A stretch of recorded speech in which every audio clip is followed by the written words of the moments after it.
All right. All right. All right, court will call 20 CR 1358, People versus Letecia Stauch. Record should reflect the jury is not present in the courtroom. 20 CR 1358. It's 279 or 379? 279. Okay. I wanted to address one thing to make sure that the record is clear. Exhibit 279 is a disc, a CD-ROM disc of USAA financial transaction summary. Formally admitted. I think it may have been discussed during either whose testimony it would have been, maybe Detective V. Hills. In any event, my understanding is that there is a stipulation to the admission of Exhibit 279. Is that accurate? My understanding is that there is a stipulation to the Your Honor, the people will also move for admission in front of the jury so that they're aware of that exhibit. Not to be redundant, but just so that they're aware of the exhibit number and the name. Will that be permissible? Run that by me again. We would like to put that disc, this particular exhibit, on the record in front of the jury, so they're just aware of its existence and its number. Oh, okay. All right. Okay. Okay. All right. Is there anything else we need to address before we bring? All right. Is there anything Let's go ahead and bring him in to address before we bring? Okay. Is there anything Let's go ahead and bring him in to address before we bring? I moved that once. I don't know how that got back up there. And Your Honor, I will move the easel once the jury is seated in front of the door. Okay. I just want to make sure that the other gentleman that's helping us doesn't walk into it if he opens the door. The other gentleman that's helping us. We'll let him know. Okay, good. I take. Are you going to use it for the whole, for the entirety of the next witness? We'll let him know. For a good chunk of it, yeah. Okay. Are you going to use it? We'll let him know. For the entirety of the next witness? We'll let him know. For a good chunk of it, yeah. Okay, well, maybe not. We'll let him know. For the entirety of the next witness?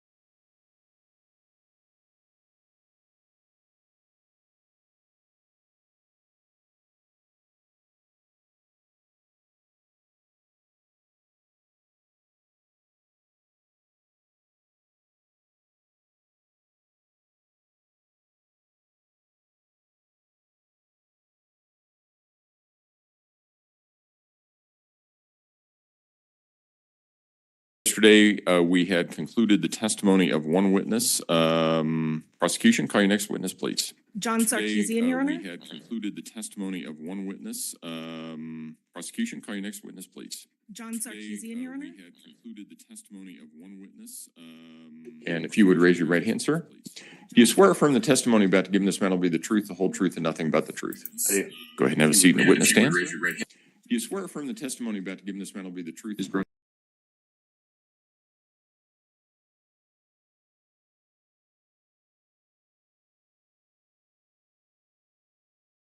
Sarkeesian. Last name is Sarkissian. And Lieutenant, where are you currently employed? Sarkeesian. At the El Paso County Sheriff's Office over the Patrol Division. And how long have you been with the Sheriff's Office? It'll be 22 years in September. And over the course of your time at the Sheriff's Office, have you had many roles, different roles? I have. I've been in many different units, patrol, detentions. I was the homicide or major crimes sergeant for approximately 2.5 years.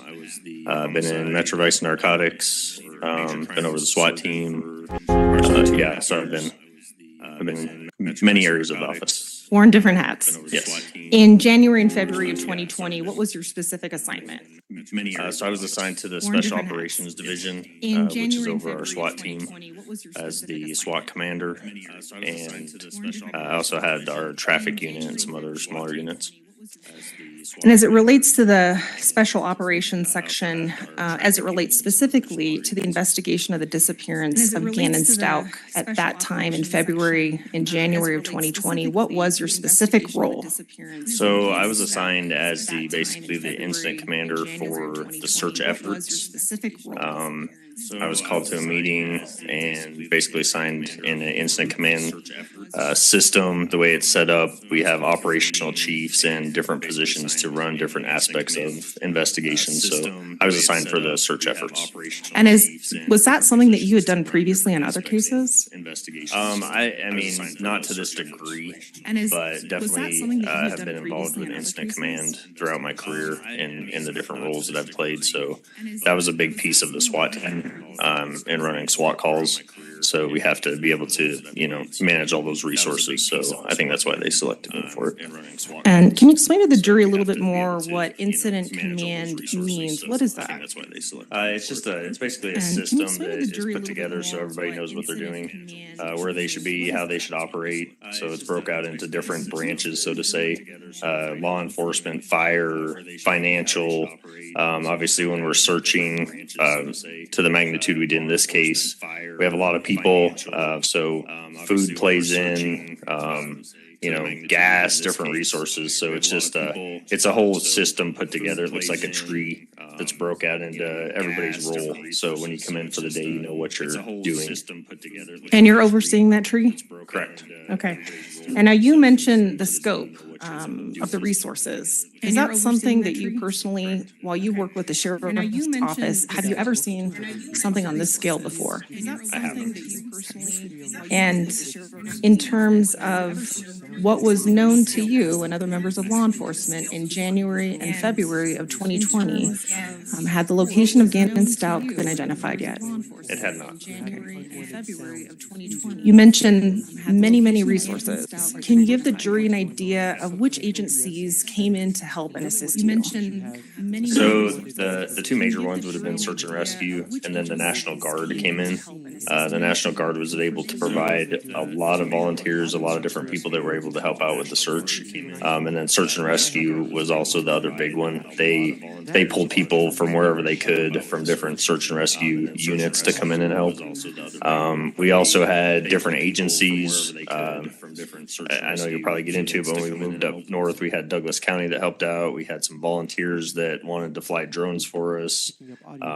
We had a lot of civilians reaching out to want to help, and we kind of avoided that to a certain degree, but depending on what the volunteer looked like, we could have other people help with that too. Different police agencies, wherever we were going, it just depended. I mean, it was an outpouring of people that were ready and willing to come out and search. And, on particular days, did the number of people that were actually in charge of supervising and coordinating search efforts, how did that vary? It depended on, in the beginning, there was a lot, so to say. And to answer your question, I would say anywhere between, it could be 20 or 30 people helping to hundreds. So it just depended on the area, the time frame, and the availability of people.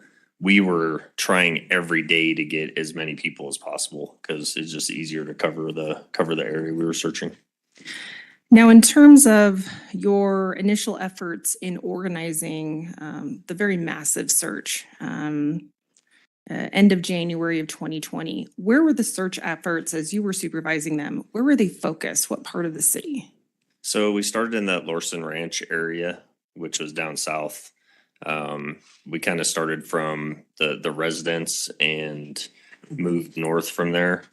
So as the command over the search efforts, I had a liaison in the detectives division, and which was another lieutenant.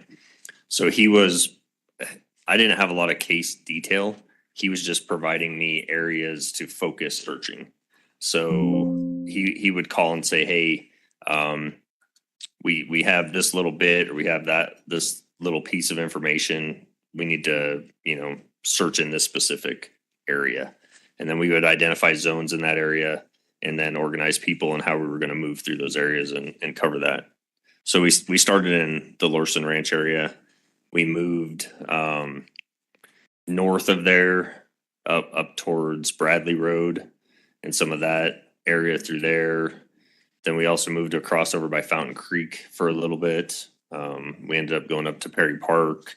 We did a little bit off of Highway 105. So there was several different areas that we searched. Now, you mentioned off Highway 105. Are you generally familiar with that area? I am. Okay. And can you give the jury a frame of reference as to when the search efforts you were coordinating were focused in that particular area? All right. Just for clarification, you talking about the Perry Park or Highway 105? Well, we'll take them separately. Either one. We can start with the Perry Park Road. Perry Park, I believe, was around, I think it was February 12th to about February 20th. We were up in that area. We spent several days up through there. Okay. And the Highway 105 area? I don't know the specifics on the date of that one. It was somewhere mixed in, I feel mixed in the middle of that. That was a shorter stay over there just because we had some information to just check some real specific places off the road. Okay. So we didn't spend a lot of time in the 105 area, maybe Now, like a day or two. Okay. In terms of, can you give the jury an idea of the general state of, what the topography there? I mean, what is it heavily wooded? What is the area that looks, we're talking about the South Perry Park Road area. What does that look like? Yeah, so if you're not familiar, as you head up out of Palmer Lake, it's kind of open fields. There's a very specific S turn that comes out of town. And once you hit the first S curve and you start up, it becomes to be very heavily wooded, so to say, brush, big pine trees. And then you move, the road turns back to the right to head north. And there's also a lot of trees and some fields, but you're right up against the mountains at that point. So it's pretty heavy cover. Now, you mentioned various tools and resources that were of use, but specifically in that area, what kind of tools and resources were really essential for you guys? So when we were first sent up to that area, when I drove it to go kind of get an idea of where to put the command post and how we're going to separate it into zones, I noticed there was a significant amount of snow still. So there was several drifts. It's, right up against the mountains, like I said. So drifts, heavy snow, different, a lot of different elements to that. So search and rescue, when we brought them in, one major thing they used was what they called probing poles, which they actually had to find more because they tend to break or they lose them or whatever. But it's basically just a long pole that they can stick down in the snow and probe for what they're feeling. They've been doing this long enough that they were telling me they can, if they hit dirt, they can feel that. If they hit something soft that doesn't feel like the ground should, then they'll stop and then they'll, dig the snow out, clear that area, search more specifically for what's under the snow there. Once they identify it, then they can move on and continue to do that. So obviously shovels, tools, specific tool wise, you mean like? Well, how about the use of canines, for example? Okay. So resource wise, yeah, we did have a volunteer that flew a drone over that area. They brought the canines in. So I think FBI had a couple of their dogs running through there. So there was a lot of, trying to think who else we had or what else we were using up there. Drones and what about overhead planes? So in the Lorson Ranch area, when we were searching down there, we had, and I believe it was National Guard, they were able to fly a plane over the area and give us some aerial images. So okay. And You mentioned information known to law enforcement. Can you explain why some of the search efforts were focused specifically in that South Perry Park Road area? Hold on one second for me, okay? Mhm. Sorry. Apologize. That's all right. Can you ask that question again? Yeah. You mentioned an S-turn at South Perry Park Road area. What was information that law enforcement was received? But how do you focus in that particular area? So, like I said, I had a liaison through the detectives division. He had provided some information that a tracker information had shown a vehicle that traveled up through that area and then had specifically slowed down in a certain section and then moved. And then I think it had come back through. But the information provided to me was that the, vehicle was up in that area. And the specific vehicle that you're referring to, do you remember the make, model, year, anything like that? I don't. I recall him telling me that it was Leticia's vehicle that was that they had tracked up through that area, and that's why they were moving us up there. Okay. And in terms of, you mentioned the law enforcement resources in terms of tracking that vehicle, did that include members of surveillance, MB&I, that sort of information provided them to you? I'm not sure about that. Okay. I don't know if they actually. I wasn't privy to that information, whether or not they had followed a vehicle or not. Okay. On February 15th of 2020, were you on duty that day? I was. Okay. And did you find anything in particular of note on that day? I did. So on February 15th, I mean, like I said, we'd been working several days in a row, doing a lot of search efforts. On that day, go ahead. And sorry to cut you off, but we'll go through, I'll introduce a few exhibits through you. But before we get there, to start, what was the particular item that you located?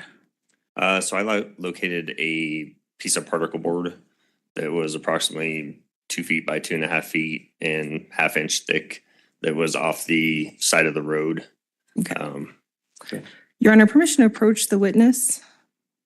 You may. Thank you.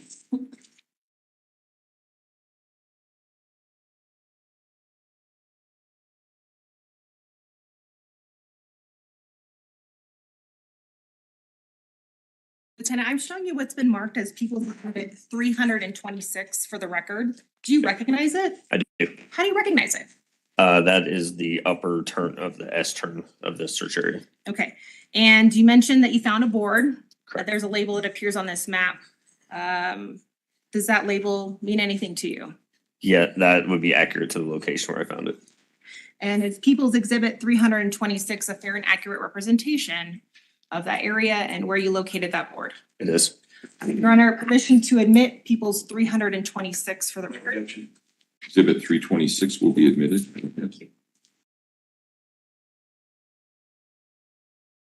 And before we go further in, just about something that we discussed earlier, the jury should also know that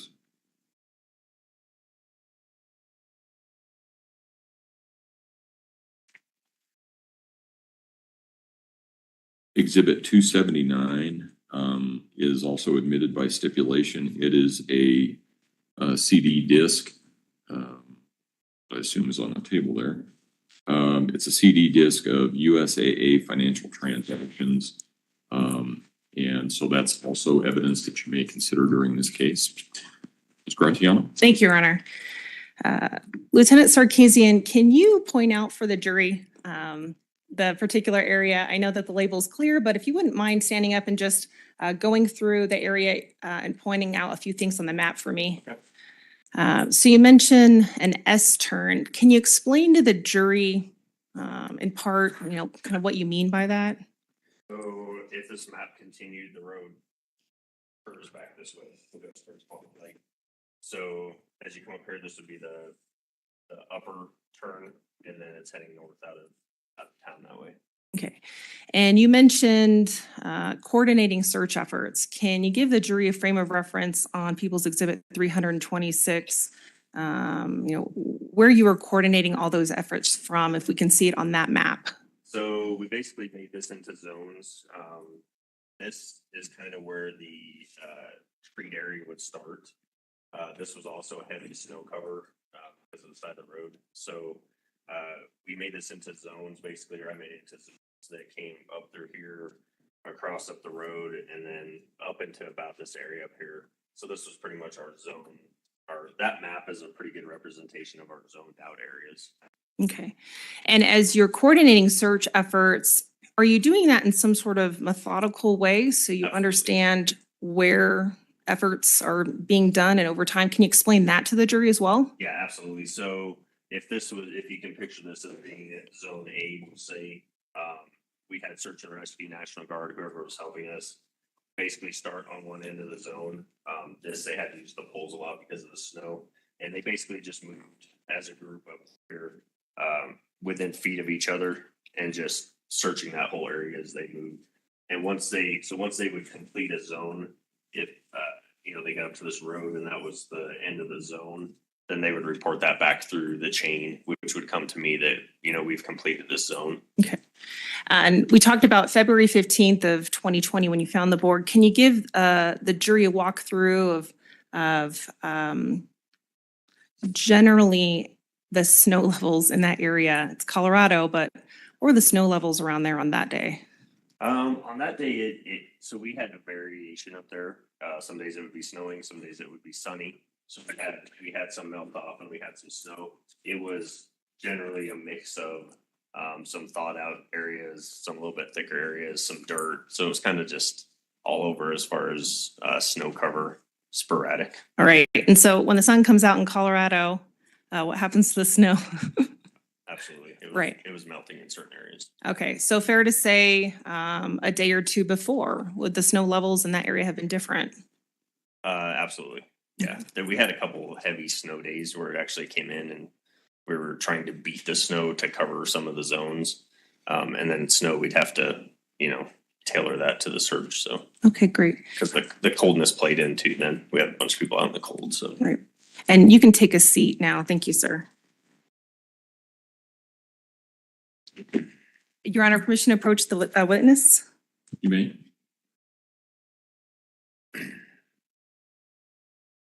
Lieutenant, I'm showing you what's been marked as People's Exhibits 327 through 331. Okay. Do you recognize those?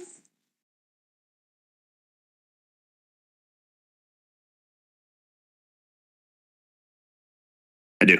How do you recognize them? These are all pictures taken from the search area during that time period. Okay. And are they a fair and accurate depiction of the search efforts on February 15th of 2020? They are. Your Honor, at this time, we would move for the admission of People's Exhibits 327 through 331. No objection. Exhibits 327 through 331 will be admitted. And Your Honor, permission to publish as well? You may go ahead. Thank you.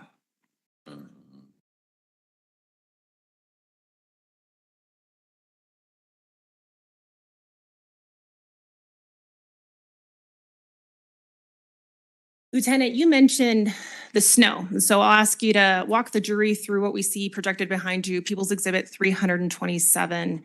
Can you orient the jury as to where we're at on the map in front of you? Where is this photo?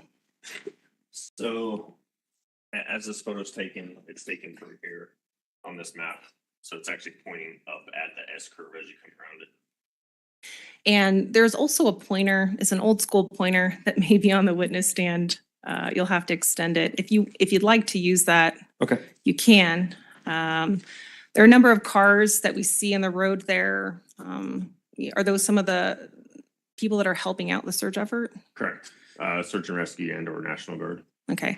On the passenger side area of those cars, there appears to be a large white area next to those cars. What is that? Are you looking at this right here? Yes. So this is a berm that is just built up from the road right there. I don't know if it used to have a pond behind it or what, but it's just maybe a 7 or 8 foot berm Okay. And as you're out there for search efforts on February 15th of 2020, can you walk the jury through what were things that were of note for you? Maybe in People's Exhibit 328, what are we seeing in this particular photo that may be helpful for you to explain? Okay. Oh. So just for clarification, do you want, as far as the board goes, or? And just explaining your efforts that day as it led to you finding the board. Okay. So on this particular day, obviously with these vehicles lined up here, we had searchers in our zone, which on this map over here would have been up through this area would have been the zone that they were in. On that particular day, on the 15th, I'd been in the command post for several days, and so I grabbed one of the search and rescue guys that was one of the head guys for the operation and said, "Hey, let's jump in the Razor," which you saw in the other picture. Can you actually go back one picture? Yeah, no problem. So this guy that's parked right here is what we ended up taking from the command post, which was significantly north of this location. I said, "Hey, let's just get out and go check on the searchers, see how it's going out there in the zone." As we were getting out there, we were notified that one of the dogs had alerted on a area, which from this picture would be basically behind this berm. There's a gate you can't really see, like a barbed wire fence. So up behind the berm there, the dog had alerted. So we were out there like, well, let's go check on the dog. We walked up there. They were doing some digging and some searching around the dog. Nothing that we really found as significant there. So as I came back on this map here, there's a barbed wire fence that runs along the side of the road. As I came back, I started looking at the fence, and I'd asked some of the guys, "Hey, has anybody checked this fence?" They kind of looked at me funny. I said, you cross a fence, if you ever crossed a barbed wire fence, maybe catch your pants on it, maybe catch your shirt on it. It can, snag threads. It can, catch animal hairs, that type of thing. So I just started walking up that fence from this picture. And if you go to the next picture. So People's Exhibit 328. So this is the fence, obviously, that runs along here. So I was walking the fence when I got up to about this area, and generally in this area, I noticed a board sitting on the ground. There was some footprints past it, like other searchers had walked through that area, but it did not appear that the board had been moved. I say that because there was snow on part of the board, and the snow was not cracked. So it's not like someone had moved the board.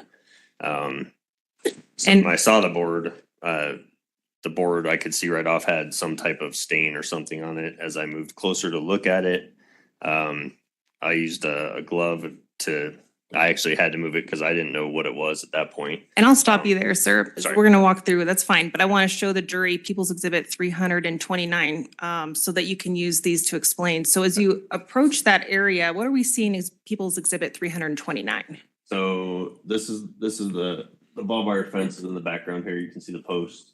So I was walking up this way. This is the board. This is the stain I'm referring to on the board, and then the snow, how it had caught the corner of it, was still sitting under the snow. And is this how the board appeared to you when you first spotted it? It is. Okay. And so before I cut you off, you were explaining to the jury how you'd seen the edge of the board, and you mentioned a glove. Why did you use a glove? Well, once I saw the board and saw that stain on the board, knowing we were looking for any items that could be associated to this case, so we had put that out to search and rescue, National Guard, to look for any and all items that could be of evidence. So one thing to note for these search efforts we'd been doing, we had been checking the sides of roads a lot. So what do you come across a lot on the sides of road? Trash, cans, old gloves, socks. I mean, you name it, we found it. So a lot of the stuff that was found along the sides of the road, you don't know if it's evidence until it's evidence, basically. So, you know, if someone found something, we would say if it looked like something that could possibly be evidence, to notify someone from command, and then we'd send out people to collect it. And in terms of distance between where the road is and where you've now discovered this board, can you give us an approximation? You know, from the road to the berm, I would estimate 20, 30 feet. This was probably in the middle of that, somewhere 10, 15 feet in from the edge of the road to the berm. So it wasn't far off the road. I mean, this is the road right here. And so that we can just get a frame of reference for distances, when you say the distance between the road and the berm, where are we talking? So this map might be easier from the edge of this road, and then the berm sits right here, so to say. That other picture might show it a little bit better if you go back. So for the record, you're pointing on the map on People's Exhibit 326. Now we're looking at 328. So this would be the berm, obviously edge of the road, fence. So approximately 20, 30 feet, I would say, to the berm. So in the middle of that, in the middle of the two. And for a frame of reference, when you located the board, is it on the other side of that berm? No. Okay. So it's right in these trees right here, Okay. so to say. So when we look at People's Exhibit 329, we're in that tree area near the base of that, on the ground there? Correct. Okay. You mentioned seeing a stain. We'll look at People's Exhibit 330. Now, at this point, what has now happened with the board? So at the point that, like I said, I put a glove on to move it because I couldn't tell exactly. So as I got closer to it, I barely moved it. And from my training experience over the years, as soon as I saw that, I was like, that's blood. So I put it back in the position that it was in. And like I said, I barely moved it, just enough to get that look at it. So I set it back in there and then notified one of the FBI personnel to come photograph and collect it. And is it because the FBI was there to help coordinate search efforts, but also collection of evidence? Correct. Okay.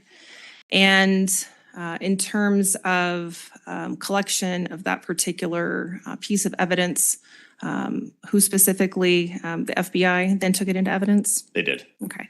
Do you recognize People's Exhibit? You've already said you recognize it, but can you give us a frame of reference for what we're looking at now in People's Exhibit 331? So just a scale to the size of the stain that was on the board. Okay.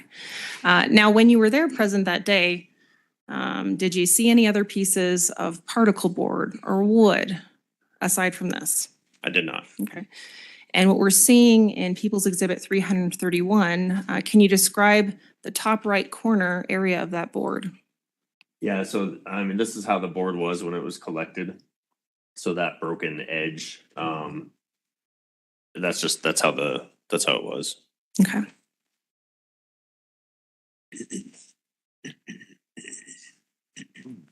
Your Honor, permission to approach with what has been marked as People's Exhibit 332. Go ahead.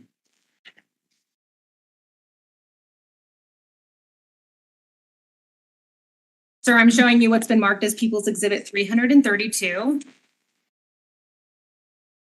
Do you recognize it? I do. How do you recognize it? That's the board that I found that day. And in terms of labeling of this particular item, is that consistent with the item that you recognize? It is. Okay. And we see some tape on this. What does the tape indicate to you? So when you seal an evidence item, you seal it with that tape, and you see the initials on there.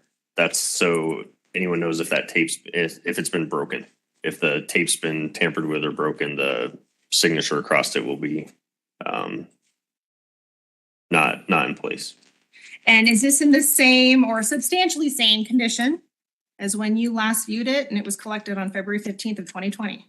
Other than the marks on there, which they obviously did, The pen marks, yes. Okay. Your Honor, at this time, we'd move for the admission of People's Exhibit 300 and I just want to make sure 332. No objection. Exhibit 332 will be admitted. Go I'm ahead. going to ask for your help. Okay. Your Honor, may the witness walk the exhibit slowly past the jury for publishing purposes? Okay, that's fine. Thank you. You're showing that.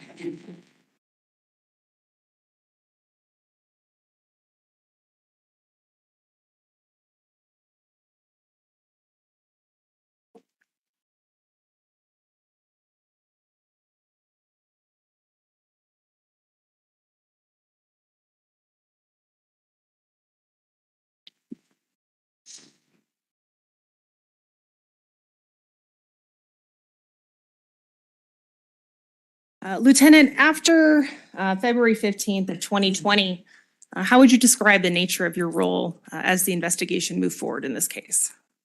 I still continue to conduct the search efforts. If there was new information coming in from the liaison, I would still coordinate, where we were going, what we were doing. Like I said, I think we continued at least through the 20th. So we still, same thing, zones, getting help, the whole 9 yards for searching. And in terms of media presence, when search efforts were being focused in this particular area, was media present? Absolutely. So media was pretty much present through the whole search time and search efforts everywhere we went.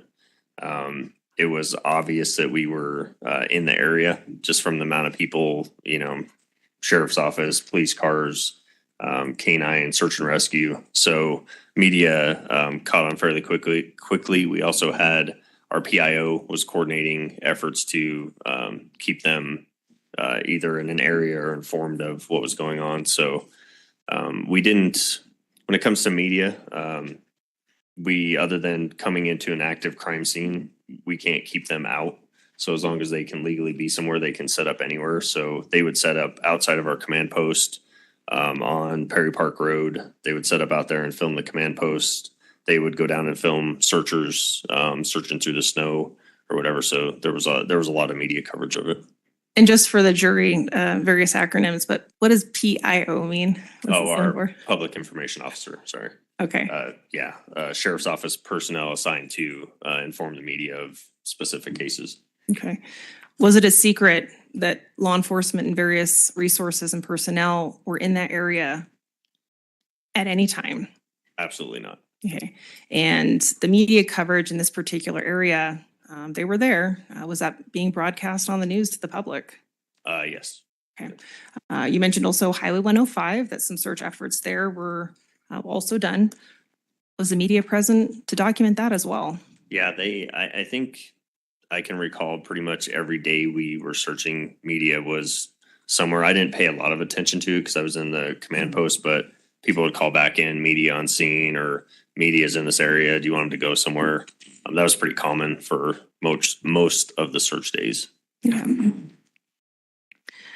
In terms of the scope and the number of resources that were used that you oversaw, is that anything that you'd ever seen before while you worked at the Sheriff's Department for over 20 years? No, this was the biggest search that I think anyone that I've worked with for 20 years has been a part of.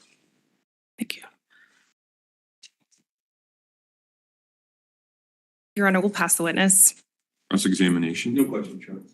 Do any of the jurors have any questions for Lieutenant Sarkisian? All right, looks like we have one.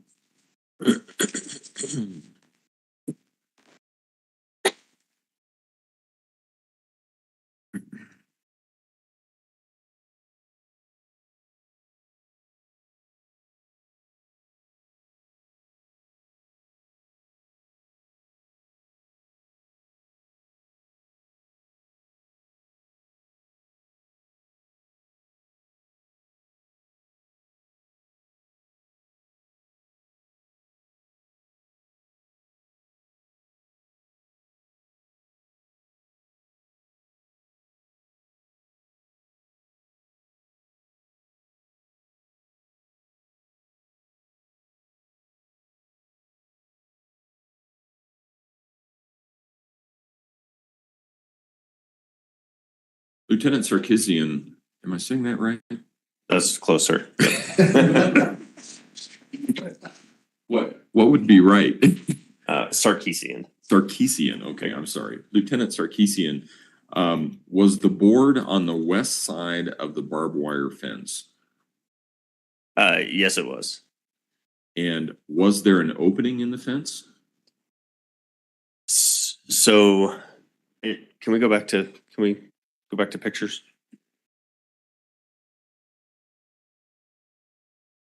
Tell me which one. Yeah, let's go back to this one first.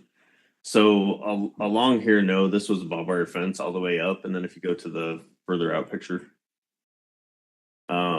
right behind, basically behind this white truck, there's a break in the berm, and there was a barbed wire gate. So where the actual board was there was no breaks in the barbed wire fence. And just for the purposes of the record, Lieutenant Sarkisian is using People's Exhibit 327, and before that, 328. And were there any footprints collected?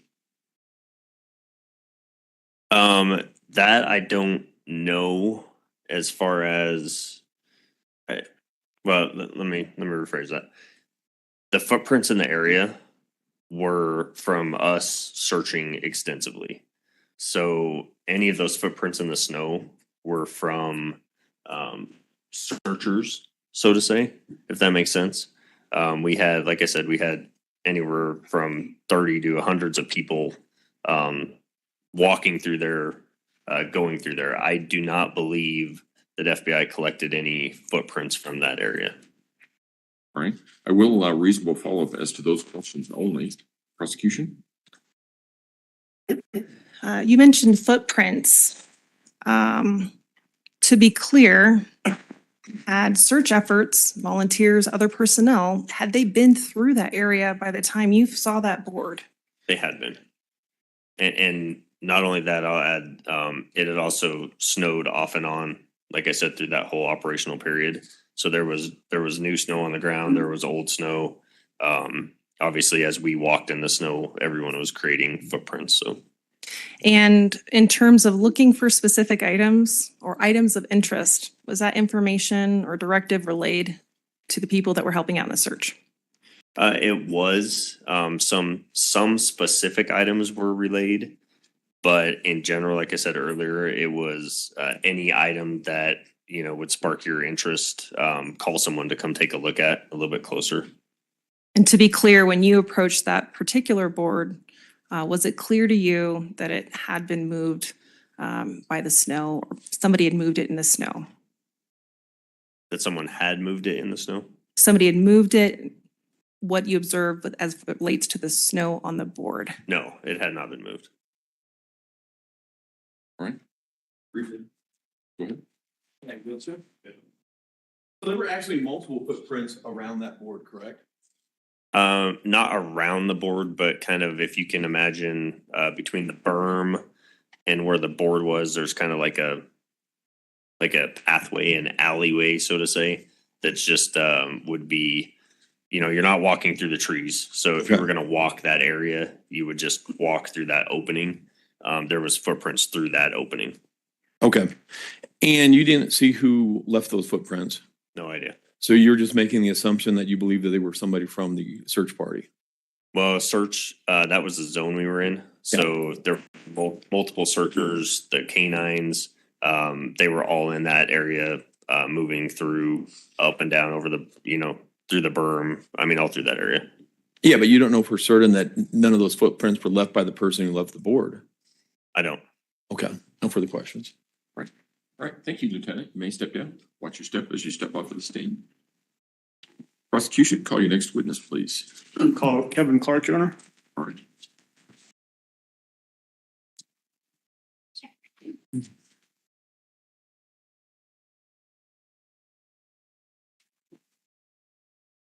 Oh, you surprised me. I was waiting for somebody to come in. If you would raise your right hand, do you swear or affirm the testimony about to give in this matter will be the truth, the whole truth, and nothing but the truth? Go ahead and have a seat in the witness stand. Please watch your step as you step into the stand.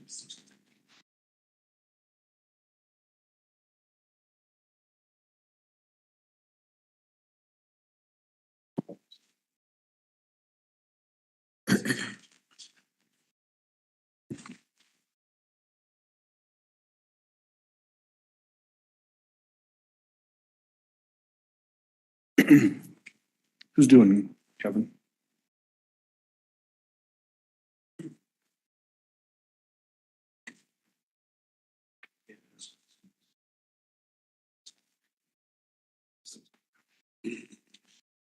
Mr. Clark, remember you testified, I think it might have been last week, although it's kind of blending together.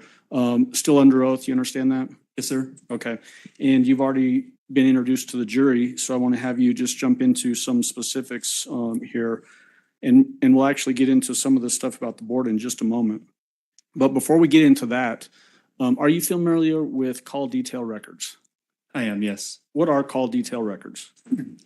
Call detail records are the activity the cell phone had with the cell phone carrier. So AT&T, Verizon in this case, all the calls to and from the device, all the text messages to and from the device, the data sessions to and from the device, or from the device to the network.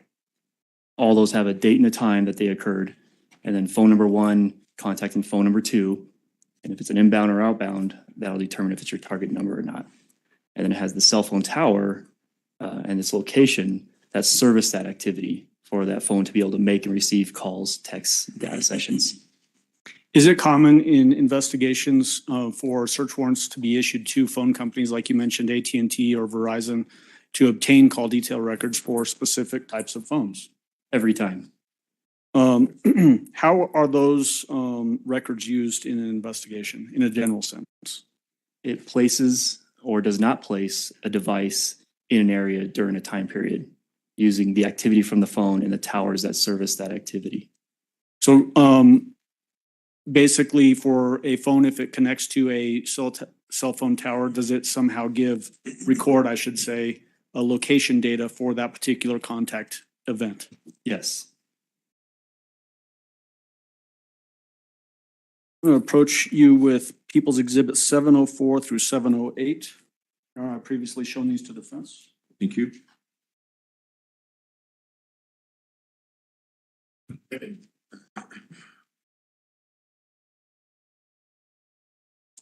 Mr. Clark, if you could just flip through those and then let me know when you're done flipping through those. I'm done. So in a general sense, what are these items, discs?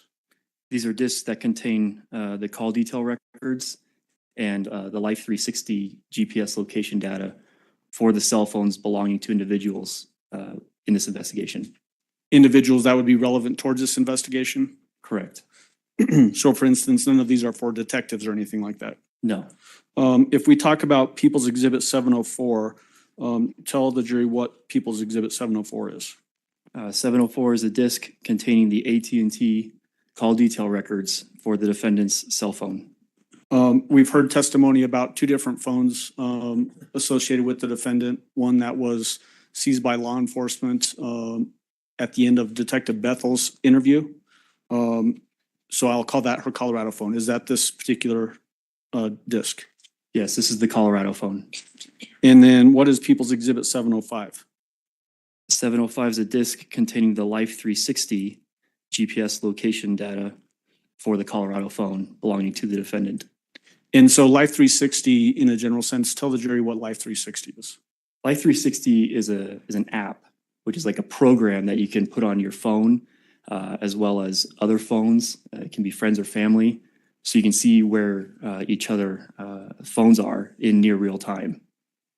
And similar to cell phone data, does the Life 360 disk that we have there, does that include that location data for the defendant's phone using that Life 360 app? It does. People's Exhibit 706, tell the jury what that one is. These are the Verizon call detail records for the defendant's phone that was purchased on February 1st at the Trinidad Walmart that traveled to Florida and then to South Carolina. And was that actually seized in South Carolina by law enforcement? We never seized this cell phone. Okay. But how do you then get to the call detail records for that if the phone is never seized?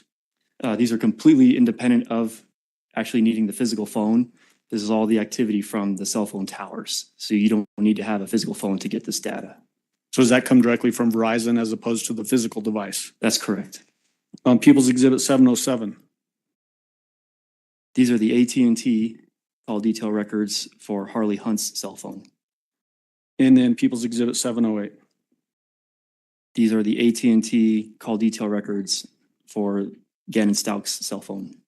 Do each one of those discs that we just talked about, 704 through 708, do those include an affidavit from the provider? So AT&T, Verizon, Life360, verifying the authenticity of the information contained on those discs? They do. And at this time, I'd move for admission of people 704 through 708. Defense. No objection, Your Honor. Exhibit 704 through 708 will be admitted. Okay. In preparation for the next bit of testimony, Judge, I'm going to approach with People's Exhibit 694, which is a photo, and retrieve those other discs. Courage.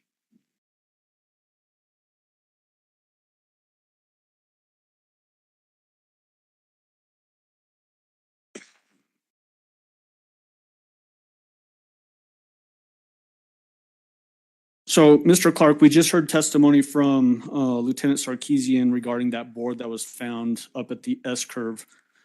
In that general area that we're talking about, which is on the map there, I can't remember, what's the number of that exhibit number? In 326. Is that actually in southern Douglas County where this location is? It is. Are you familiar with that area? I am. Did you actually go up there and see some of this stuff yourself? I did. I was up there with another FBI agent the day the board was, and at the time the board was located. During this investigation, were you present for the vast majority of this investigation I was. in this area? Yes. Do you remember was there some location data, GPS data that we've already heard some testimony about that showed the GPS tracker that was placed on a vehicle traveling up to this area? There was. What date did that occur? The first time was Tuesday evening, and the second time was Friday night of the week that Gannon went missing. Okay, so Tuesday evening, would that be January 28th? Correct. And then the Friday night is which day? The 30th. 30th? Okay. Or yes. 30th or 31st? I can't. Friday's the 31st. I'm sorry. Okay. Yes, Friday the 31st. Subsequent to the GPS tracker data going up to this S-curve, do you remember if it snowed heavily after that? It did. Okay. And would that account for the drifting snow that we see in those pictures that we just looked at with Lieutenant Sarkeesian? It would. Did you have a chance to look at the download of Mr. Al Stauch's phone?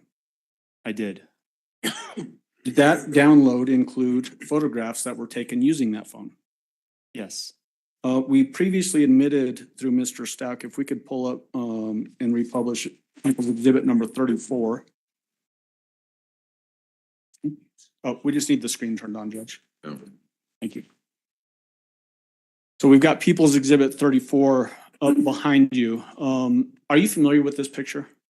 I am. Tell us how you're familiar with this particular photo. When I was examining the download of Al Stauch's cell phone, I came across this photo, and seemingly it's the desk that was next to Gannon's bed in his bedroom underneath the window. But then I also noticed a board on the garage floor. And so when you came across this photo, were you able to tell when that particular photo was taken? Yes, there's something called metadata, and metadata is just a term for data about data. And in this case, it has a date and a timestamp of when the photo was taken. Data about data sounds like a really geeky thing. It really is, but it's Okay. it's useful geeky stuff. Okay. Does that tell you when this particular photo was taken then? Yes. When was this photo taken? Sometime in November, December of 2019, if I recall correctly. 2019 sound correct? Yes. Had you, when you came across this photo, when you're looking at Al's download data from his phone, had you already seen the board that was found up at the S-curve, Yes. or at least photos of it? Yes. Did that, having that knowledge, did that cause you to have a particular interest in this photo? It did. What about seeing pictures of the board found at the S-curve made you key in on this specific photo? the broken corner, the top corner of the board. The board found that the S-curve also had a broken corner, and it also appeared to be consistent of the type of the board, the particle board. Did you compare the board in this photo to a photo of the board that was found at the S-curve? I did. I've handed you People's Exhibit 694. What is 694? 694 is a side-by-side comparison of the board that was found at the S-curve and the board zoomed in seen in this photo taken from Al's phone. And just to be clear, this particular photo that we see up there, People's Exhibit 34, is that the garage at 6627 Mandan Drive? It is. Is the photo 694, that side-by-side comparison, is that a fair and accurate representation of your analysis and placing those two photos side-by-side to look at them in comparison? It is. At this time, I'd move for admission of 694. No objection. Exhibit 694 will be admitted. Permission to publish. You may go ahead. We'll take just a second to scroll down. It's ready. Thank you.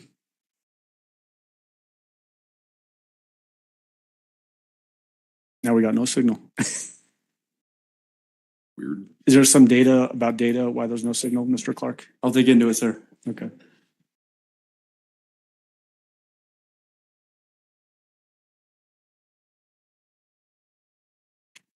Oh, hold on.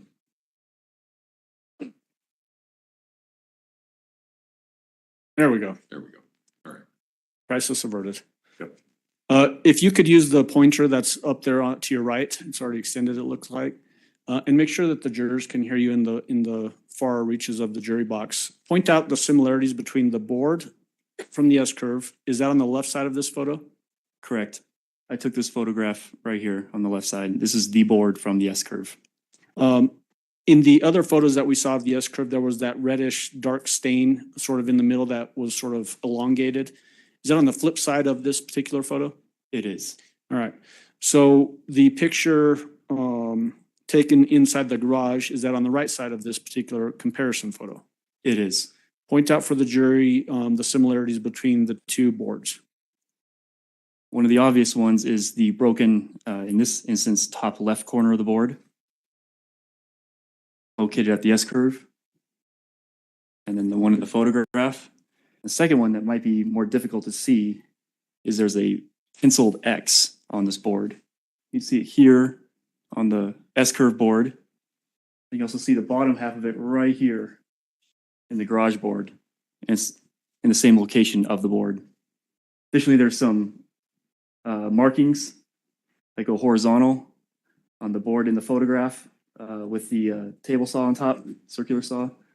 And those same markings are seen here on the board that's recovered at the S-curve. Okay, thank you. That's all I have for at this particular time. We will recall him later, Judge. All right. Mr. Cook, cross-examination. I just have a couple of questions. Good morning, how are you? Good morning, Mr. Cook. Did you take measurements of the board that was collected at the S-curve? I did not. Okay, so like width, length, anything like that? No. Okay. I think that's all I have. Thank you. Redirect. Only very briefly. So the mentioning measurements, we could measure the board that was found at the S-curve, correct? Because we actually have that board. Yes. The board that's in the photo from the garage with that circular saw sitting on it, would it be easy to get measurements of that, or would it be difficult? No, you can find the measurements of that, Okay. that saw. Yes. Okay.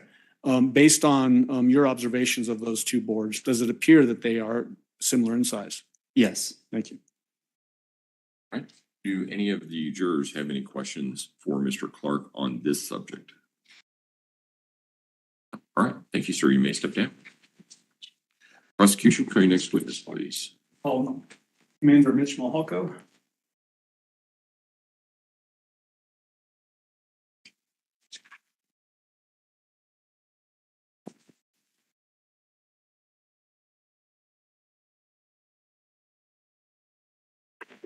Who's doing Malhalko?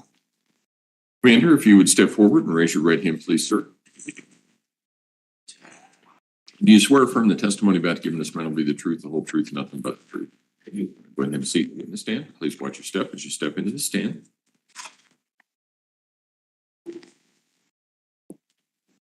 Good morning, sir. Good morning. How are you? Well, Good. Will you please introduce yourself to the jury and then spell your first and last name for our court reporter? you bet. My name is Mitch Mahalko. Good morning. I'm a commander with the El Paso County Sheriff's Office. My last name is spelled Mihalko. First name Mitch, Mitch. Thank you, Mr. Mahalko. You said that you're a commander with the Sheriff's Office. How long have you been in that particular role? Since 2021, How long have you worked at the Sheriff's Office in total? 20 years. Describe for the jury your various responsibilities through your career with the Sheriff's Office. Sure. I've been both on the detentions and law enforcement side. I've been a law enforcement officer on the law enforcement side since 2006. Worked both as a street cop, as a deputy, as a supervisor over both patrol and detectives. I was a detective for about nearly 7 years. And then from there, I had moved through the ranks to include being a manager level or lieutenant, and was recently promoted to commander in 2021. When you were a detective, what units were you assigned to in that role? So in the role as a detective, I was assigned to financial crimes and organized crime, and then also sex crimes or SVU. What kind of education do you have that allows you to do the job you do? So actually, I have an associate's of applied science degree in criminal justice. I also hold a bachelor's degree in emergency services administration. What about post-certification? So police officer standards and training certification. Yes, in 2003, I completed my post-certification as well. Meaning that you're a certified law enforcement officer in the state of Colorado? Yes, It's been a while. yes. Yeah. What was your assignment back in January of 2020? January of 2020, I was a lieutenant overseeing the violent crime section of the investigations division. What is the violent crime section of the investigations division? Mainly person crimes. So everything from homicide, sex assault, missing persons, cold case, and assaults. What is the jurisdiction of the sheriff's office? It may be obvious, but let's talk about that just Sure. briefly. Jurisdiction is all of El Paso County, to include incorporated. However, the actual operating jurisdiction is the unincorporated portions of El Paso County. So if something occurs within the city, do you pretty much leave that to Colorado Springs Police? Yes, we do. How did you become involved in, or did you become involved in the investigation into Gannon Stauch's disappearance? Yes, it was January 28th of 2020. I was working within the division and actually contacted by Detective Sergeant Jake Abinchan. Detective Sergeant Abinchan had let me know that there was some information that had come in about a missing child, and provided me with the initial brief on that. So as far as chain of command purposes, so we understand that, where did Detective Sergeant Abinchan fit in that chain of command? So Detective Sergeant Abinchan actually fell under a different lieutenant, but there were three sergeants at the time within that area, and all three sergeants worked as either on call or communicated concerning different cases that were of interest to the investigations division. What was your role in that investigation? Initially on January 28th, after I received the initial brief, I contacted Detective Sergeant Hubble because there were some concerning pieces of that brief to me, and I asked Detective Sergeant Hubble, who was the major crimes or violent crimes sergeant at the time, to begin the investigation and assign detectives. When you are briefed on something, does that inform how you act as an investigator or how you use resources as an investigator? It does. So what were you briefed on from Detective Sergeant Hubble that was of concern to you and influenced how you proceeded from that point forward? Sure. Detective Sergeant Abinchan had briefed me that on the 27th patrol, EPSO patrol had responded on a missing child. As we dug a little bit further into it, he said that the child hadn't shown up at a friend's house. He didn't have a history of running away. He was 11 years old and he took medication for ADHD and that he was lightly clothed.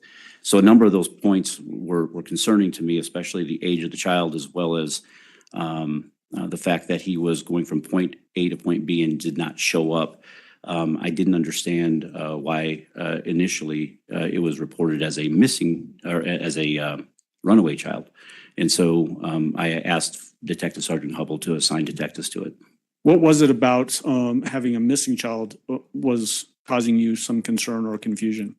Not knowing or knowing that such a young child who did not have resources such as money, a phone, any of those things was out there, and that he did not show up at a specific place. That was concerning to me because we didn't know the circumstances behind the reported runaway or missing child. As the lieutenant in violent crimes, did you at some point basically assume overall command to designate resources going whichever direction were necessary at any given time? I did. So my role and responsibility really is a high level overseeing of the investigation. The main parts of the work that's being done are being done by detectives and being overseen by a supervisor or group of supervisors working in tandem. Give the jury a sense of the scope of this investigation as far as, especially in these early days, how many people were involved in it in a general sense, and if other agencies got involved very early on. Sure. Initially, 2 detectives were assigned to gather the initial information because, again, we didn't know what this case was. So as those detectives began investigating, getting information, the scope of the investigation began to grow.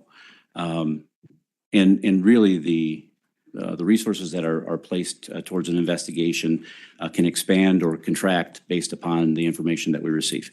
In this particular instance, at any given point, the scope grew to include our entire investigations division, all of our detectives, and I would have to look back at how many that was exactly, and including our detective supervisors.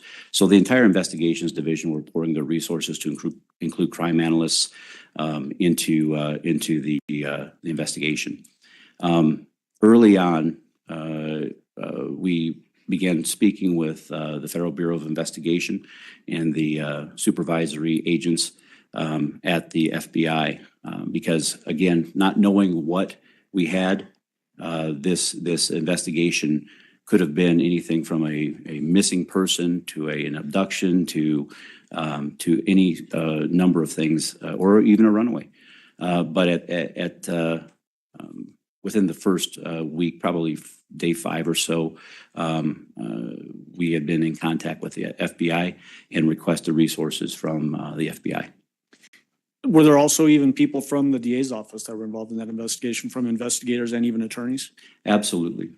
So when we got to a point where we believe that there may be some criminality to the case, we did request some investigative as well as attorney resources from the DA's office. You mentioned that in the course of an investigation, investigative resources can either expand or contract.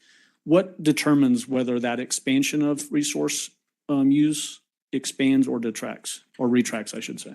So the investigation itself, the number of leads that we have to apply resources to, the depth of the investigation, and the complexity of the investigation. So it could be anything from we have 100 leads to 1,000 leads, and so we have to start assigning the priority leads to detectives. So that can very quickly take resources from an investigation. The depth is also very important. If there is technology involved, if there is video or other things that need to be recovered, that takes time. In your experience, both as a detective and then in more of a command level responsibility, Can you give the jury a sense of how this investigation compares in scope to any other investigation you've ever done? This is the largest in scope, depth, and time, focus time, I should say, that I have ever been involved in. Were there area searches conducted in the early stages of this investigation to potentially locate a missing or lost child? Yes, there were multiple.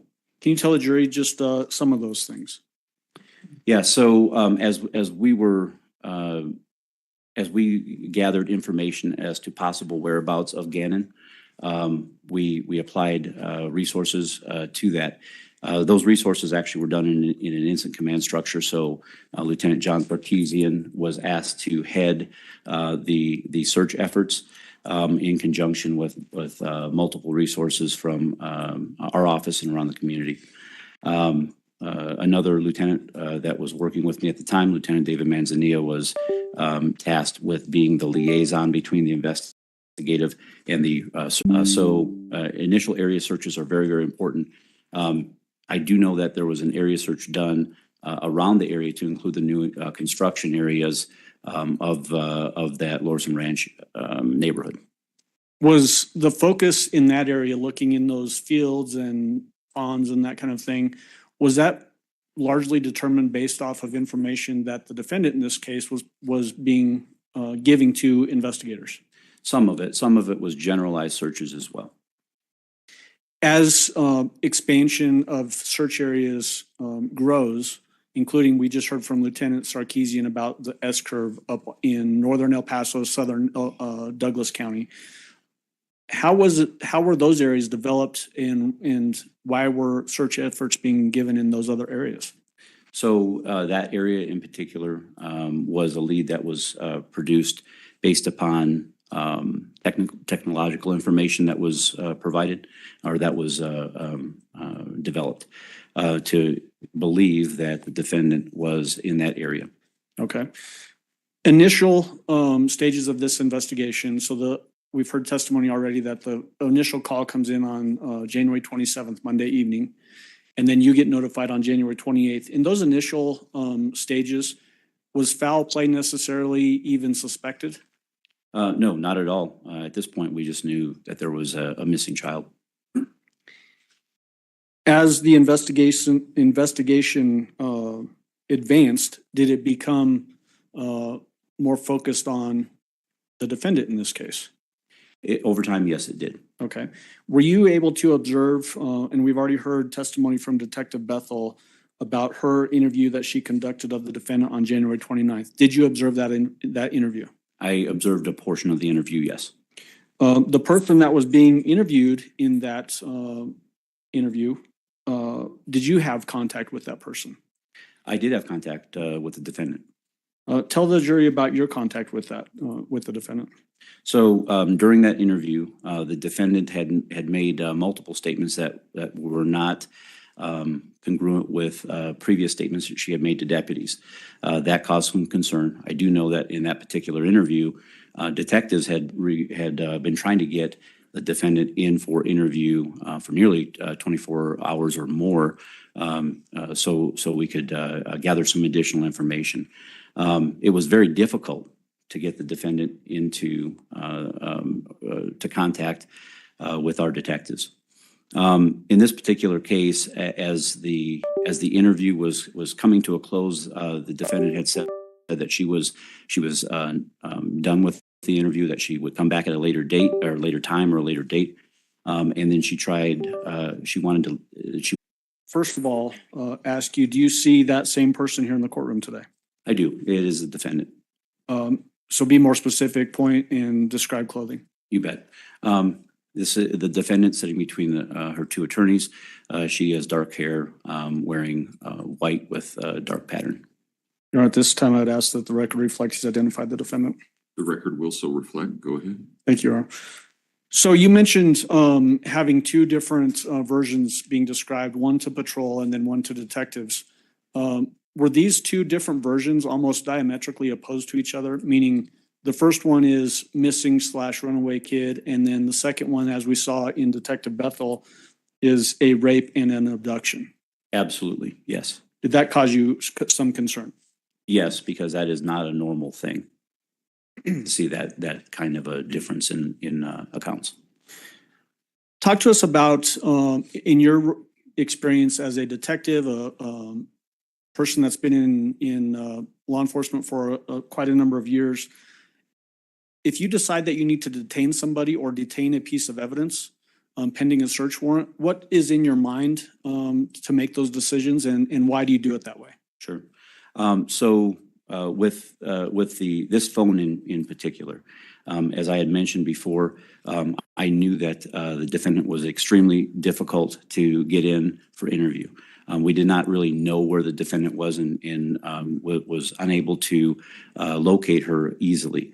We did know that she had these diametrically different accounts, which was, in my mind, somewhat indicative of a suspicious behavior.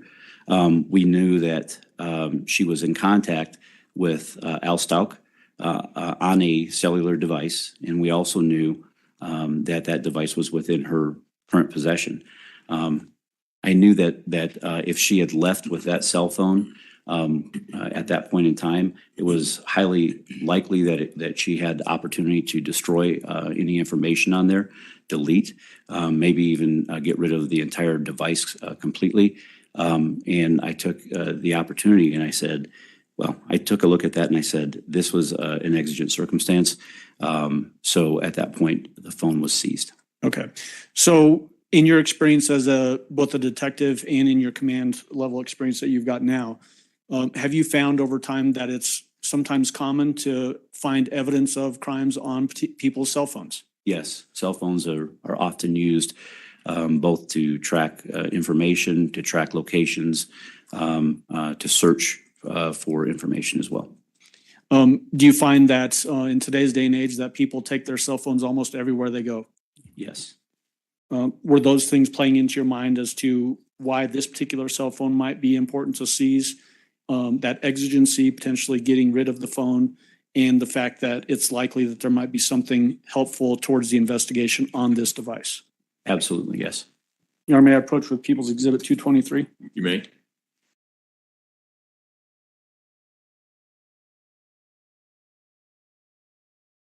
Commander, if you could just take a moment and examine that item and let me know when you're done looking at it.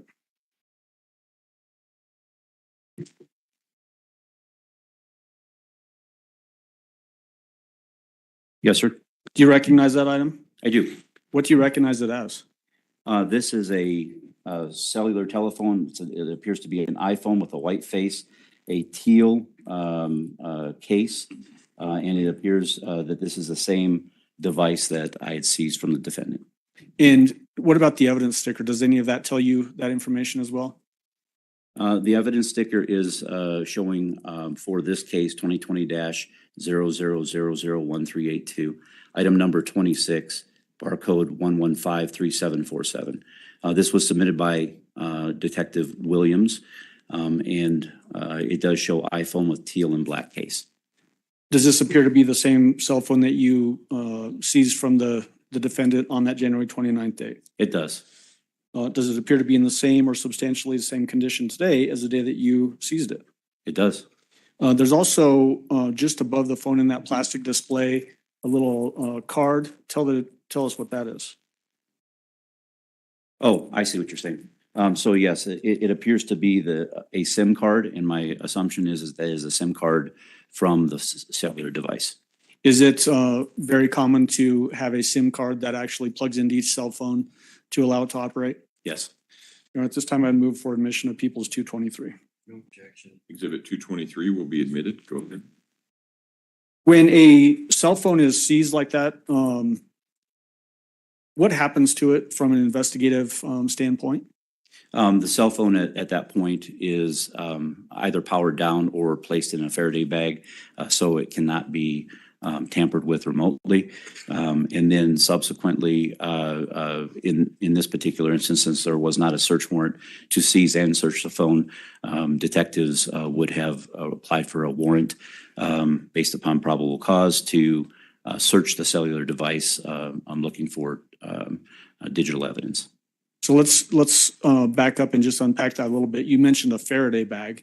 We may not all know what a Faraday bag is, so please describe that. That actually is a device or a bag where we can put a device into that blocks any cellular waves, signals. So to prevent somebody from accessing it through cellular Correct. access points. Yes, sir. You mentioned that there was not a search warrant yet obtained on this particular phone. Did somebody actually do that after the phone was seized? Yes, I do believe it was done. As it relates to this investigation, was that eventually submitted to somebody that can download the data from that particular phone? That is correct. Yes. All right. And we've already had testimony on that from a different detective earlier. There were a number of searches of 6627 Mandan Drive. Can you tell the jury why there were such a number of searches in this particular case? In general reasons, please remember that when this investigation began, the investigation began as a runaway child. As we developed further information, we became more convinced that the runaway portion of this was inaccurate or a flat out lie. We believe that now we were looking at either a missing person or some sort of criminality to this case. Each and every time that we connected and searched the residence on Mandan Drive was prompted by an additional piece of information that, as we were going through the investigation, we uncovered. As nice as it would be to have all the information up front, it's not always plausible. And in fact, we didn't even know if we had a child that was alive or not as we were moving through the investigation. There were suspicions, but it's not like it's a television show where we can complete it in 48 minutes. Okay. So were you familiar with searches being conducted on January 27th when patrol does their initial walkthrough after the 911 call and the non-emergency call was made by the defendant? Yes, that's a common thing by our patrol officers looking for a missing child or a runaway child. And then subsequent searches occurring on January 28th, January 29th, February 3rd, February 5th, February 13th, February 21st, and February 28th. Yes. At some point, did it become apparent that foul play had occurred inside the house? Yes, it did. When do you remember when that was? I believe that I mean we had suspicions because, again, without a body, we were not 100% certain initially, and then as we were looking and completing investigations, the leads took us in multiple directions. But all of our information from each individual search, we would gather a piece of evidence, take a look at it, and say, hey, there's something else going on here. So it led us back to the house. I believe on February 7th was the date that we applied for a warrant to actually seize the residence and hold the residence for 14 days the first time, and then we did a second warrant that held the residence for another 14 days because we were continuing to investigate, and every lead that we uncovered brought us back to a piece of that house. So can you explain for the jury why there's the call for service on January 27th, and then that warrant to seize the residence occurs on February 7th, as you just testified to? Why that gap in time? Why wasn't it initially locked down the very first day? I would each of the teams that went out again as the investigation was unfolding. The teams initially went out looking for a runaway child. Then there was concern that the child was missing, endangered, that there may be foul play involved, and so every time that we went out, there were different pieces of evidence that we were looking for. Right around February 5th, if I'm not mistaken, there was indication that there was blood staining that was within the bedroom of Gannon, in that we actually conducted a bloodstain pattern analysis on that date. On the 7th, we seized and locked down the house because we kept finding that with additional interviews, with items of evidence that were being processed, which ended up becoming voluminous, that this residence needed to be locked down and held. Mr. Allen? Yes. Find a reasonable breaking point in the next 5 minutes or so. Now it's fine if you'd like, Judge. Okay. Yeah. So, all right. All right, ladies and gentlemen, we will take our morning recess until 10:45. If I can have everyone back in the jury room at that point in time, we should be able to start right on time. Again, don't discuss case among yourselves. Don't discuss case with anyone else. With that, we'll see you back at 10:45. All rise for the jury, please.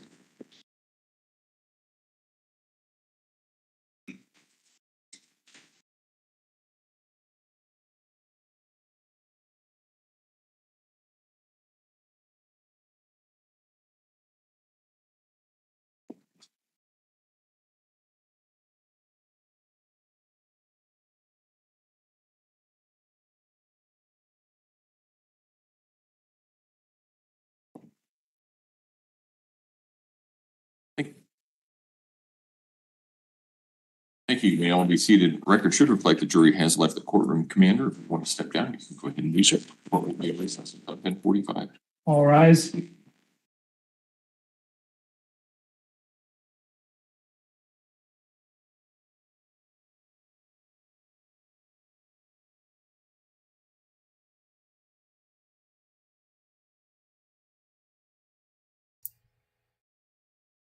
How's everybody doing this morning? Thank you for being back here for day 10 of Leticia Stauch trial. Court's going to be in a 15-minute break until 11:45 Central Standard. And I'm going to throw up the break screen so that I can run and take care of something real quick. And then I'll be right back. You guys will just hang tight. Thank you so much.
Do you stand or remind you, sir, that you're still under oath? And is there anything we need to take up at this point? No, Your Honor. All right, let's go and bring adjournment.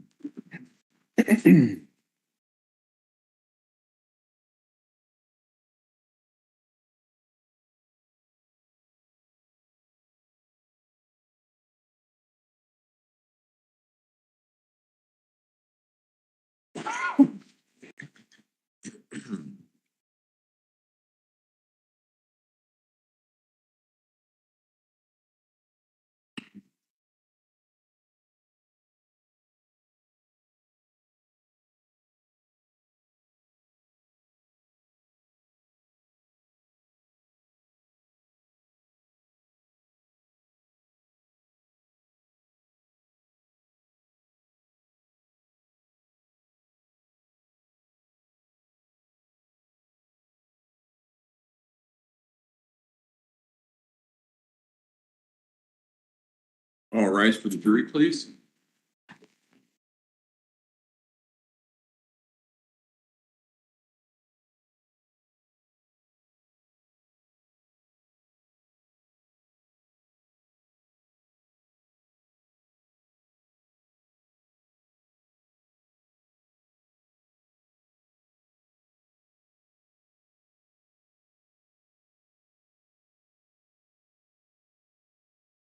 Thank you. May all be seated. Court will recall CR 1358, People versus Leticia Stauch. Record should reflect the jury has returned to the courtroom. Mr. Allen. Thank you, Your Honor. So where we had last left off, Commander Mahalka, was we were talking about the different searches of the 6627 Mandan Drive. Think you've testified that on February 7th is when the scene was officially locked down. I mean, what does that mean when you lock down a scene? So at that point, detectives changed the locks on the residence. They disabled the garage door, so they wouldn't be able, no one would be able to access the residence from the garage. And we secured the house that way. How many homicide scenes have you responded to in your career, both as a detective and now as in leadership? Quite a few. I can say well into the 30s or more. Okay. In your experience as a detective and in command, if you have a homicide with no body, does that create some difficulties in an investigation? Absolutely, it does. In what way? No, without a no body homicide, it's very difficult to present probable cause that a homicide occurred. And so for the investigators, it takes a lot more time and effort to show beyond or to show a magistrate that there is probable cause that the death of someone occurred. Could there be a reasonable explanation that the person is just missing and not actually dead unless you have a body? That is a possibility. So that's one of the hurdles in a no body homicide investigation that you have to overcome, because it could just be someone that was missing, period. In your experience, both as a detective and then in command level, is there a lot of evidence that you can derive from a body that's had some violence carried out on it? Yes, there's obviously physical evidence, the method of death, potentially a generalized timeline, and depending upon what evidence is found on scene, that could produce multiple leads. When you respond out to a homicide scene and a body is still on scene, is it very typical to find bodily fluids on the scene? It is distinctly possible, yes. Like blood? Mhm. You have to say yes or no for the court. Yes, I'm sorry. Yeah. Potentially body tissue even? Yes. Are those things helpful to drive where an investigation goes and how it develops? Yes, it does help us with determining method, and dependent upon the scene, that evidence can also help lead us to potential directions and suspects. Did you in fact ever go to 6627 Main Dan Drive yourself? I did. Did you see things inside that house that led you to believe, based on your training and experience, that something violent had occurred inside that home? Yes, I did. What were those things? We saw blood patterning, blood stain patterning, blood staining within the room of Gannon Stauch. When you say blood patterning, are you talking about blood stain pattern? Yes. Where was that generally located? On a wall, and I don't remember which direction of the wall, but on a wall that was near where Gannon's bed was previously located. Did you also have a chance to observe where blood had seeped through carpet and puddled onto the concrete underfloor? Yes, I did. Did it appear that there had been a fairly large amount of blood that had seeped through that and stained that floor? Yes, it appeared that there was a significant event there. Having that sort of seeping through and puddling, is that consistent with other murder scenes that you've been on? Yes. In an ideal world, if you know that a crime has been committed inside of a house, do you prefer to seize that and prevent people from going into a scene right at the very get-go? Yes. Why is that? Because anyone moving in or out may inadvertently move evidence around or transfer pieces of evidence from one place to another. So we've already talked about the phone call coming in on January 27th, and then the scene is not locked down until February 7th. So we're talking a number of days. Did you have concerns with that span of time from a command level and from your experience about that scene being compromised at all? From the time as the investigation unfolded, I believe that the investigative teams were acting appropriately and searching for the evidence that was necessary. But as additional information came to light, that caused us to have to go back. So as of February 7th, we determined and realized that the scene itself needed to be locked down, which is what we did. As this case developed and days after days rolled along, did it become less likely that Gannon was going to show up alive? Yes. Were you developing investigative leads that were acted on and evidence being found, like on the S-curve, like we heard from Lieutenant Sarkeesian? Yes, and please remember, I mean, this was a team of investigators that was not only following leads that were generated with the defendant as a potential suspect, but we had hundreds, if not 1,000+ tips that detectives also had to vet and determine if there was direction that we need to take on those as well. During the pendency of the investigation phase of this particular case, were there daily meetings starting with the sheriff's office, and then did that evolve eventually to the FBI's building? Yes, those meetings were sometimes once, sometimes twice per day. Were a lot of people involved in those meetings? The key investigators, again, at the same time, we still had investigators in the field, but the key investigators were there, and most of the information was disseminated that same day to the rest of the team. Yes. And then was information that was passed along in those meetings acted on each day by different investigative teams, both locally and then eventually nationally? Yes. You mentioned earlier you had concerns about the defendant's behavior, and that sort of informed you as to why you wanted to seize her phone on January 29th. In your experience and training, was she cooperating with the investigation? No. Was she acting as a typical parent or step-parent would in a missing kid case? Definitely not. When we're talking about was she acting normal based on your training and experience, did you have the opportunity to observe her at different times? I did. Mainly during interview. And so during the interview on the 29th of January was the first time that I actually was able to observe the defendant. And then I did observe some of her interactions with media. And we were also very closely monitoring social media at the same time. Okay, and so when I am asking you questions like, was she acting normal compared to other missing kid cases?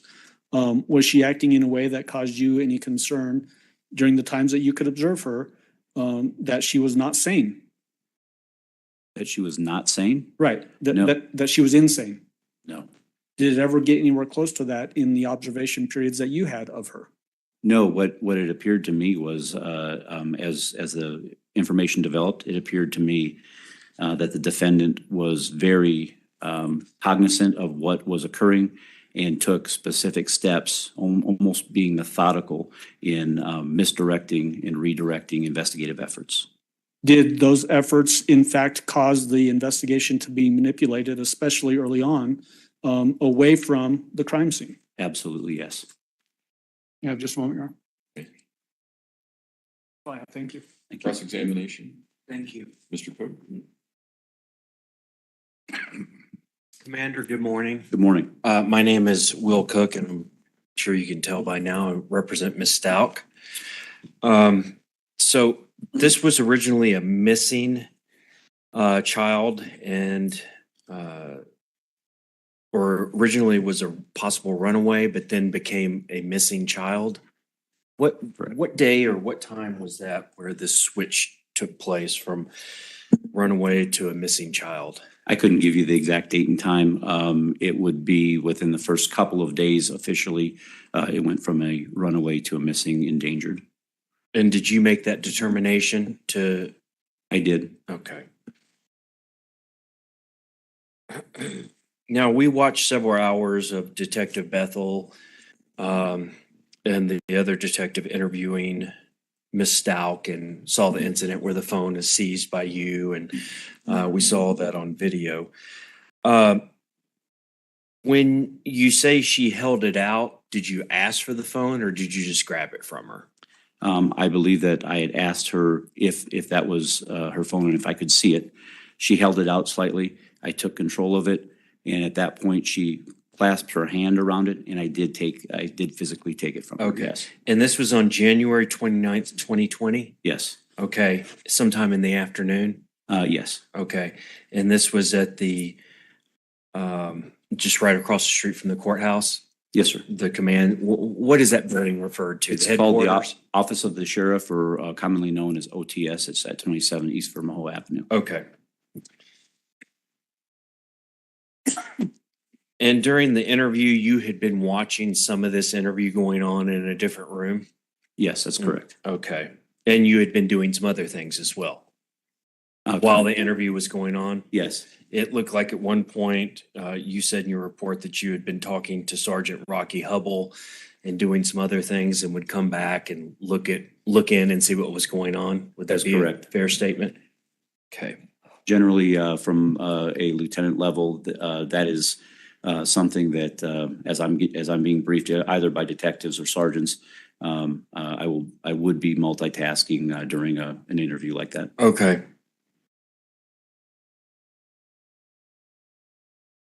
So Gannon, just kind of a timeline as far as you know, January 27th, 2020, Gannon is reported missing or run away by Ms. Stauch in the evening, correct? Yes. Okay.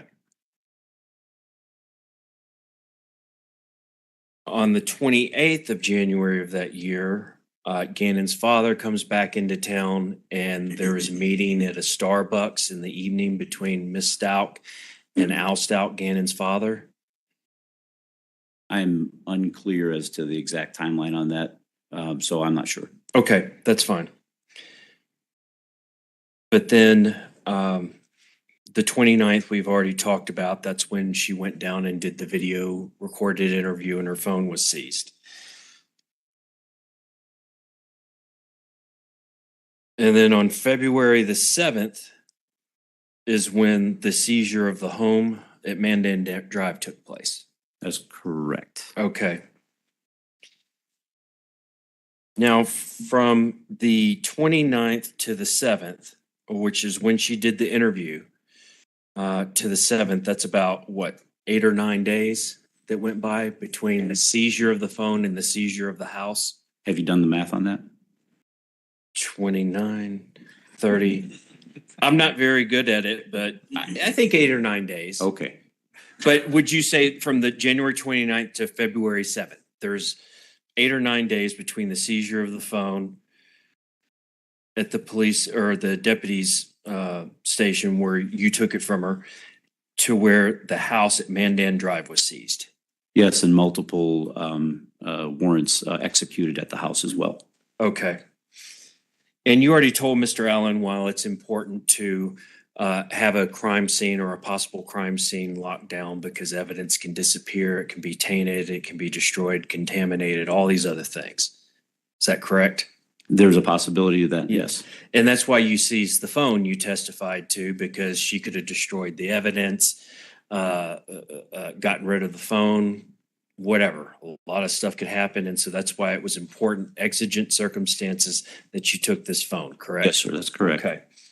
And ultimately, that's why you seized the house on February 7th, to keep evidence from leaving, disappearing, spoiling, whatever you want to call it.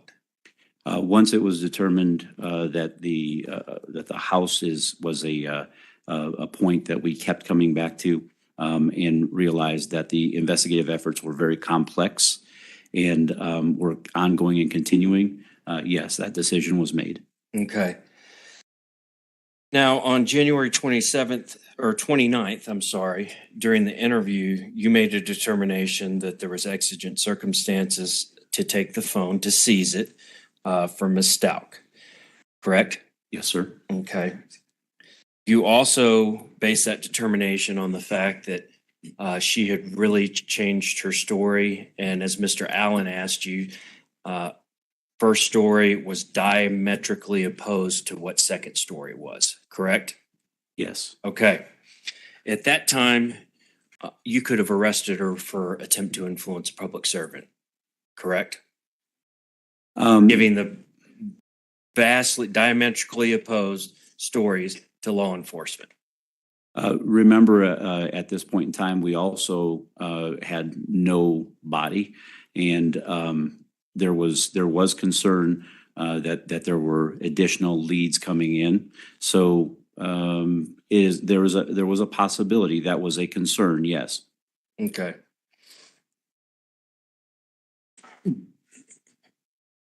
Enough to where you were able to seize a phone of Ms. Stauch into the possible investigation of Gannon's disappearance. Correct. And I'm not talking about, charging her with murder at the time. I'm talking about attempt to influence the public servants. Sure. Why didn't you charge her then? You said in your report that we believed she was giving false information. I believed that this went into the calculus about making your decision of seizing the phone. Why didn't you just go ahead and charge her with something then and arrest her? What would that have gained for the actual investigation into Gannon at that point? Well, it would. I can't answer the questions. Okay. So, I mean, if that's just a rhetorical question for the jury. So, more of a clarifying question as to where you're going with that. I would like to help you with that.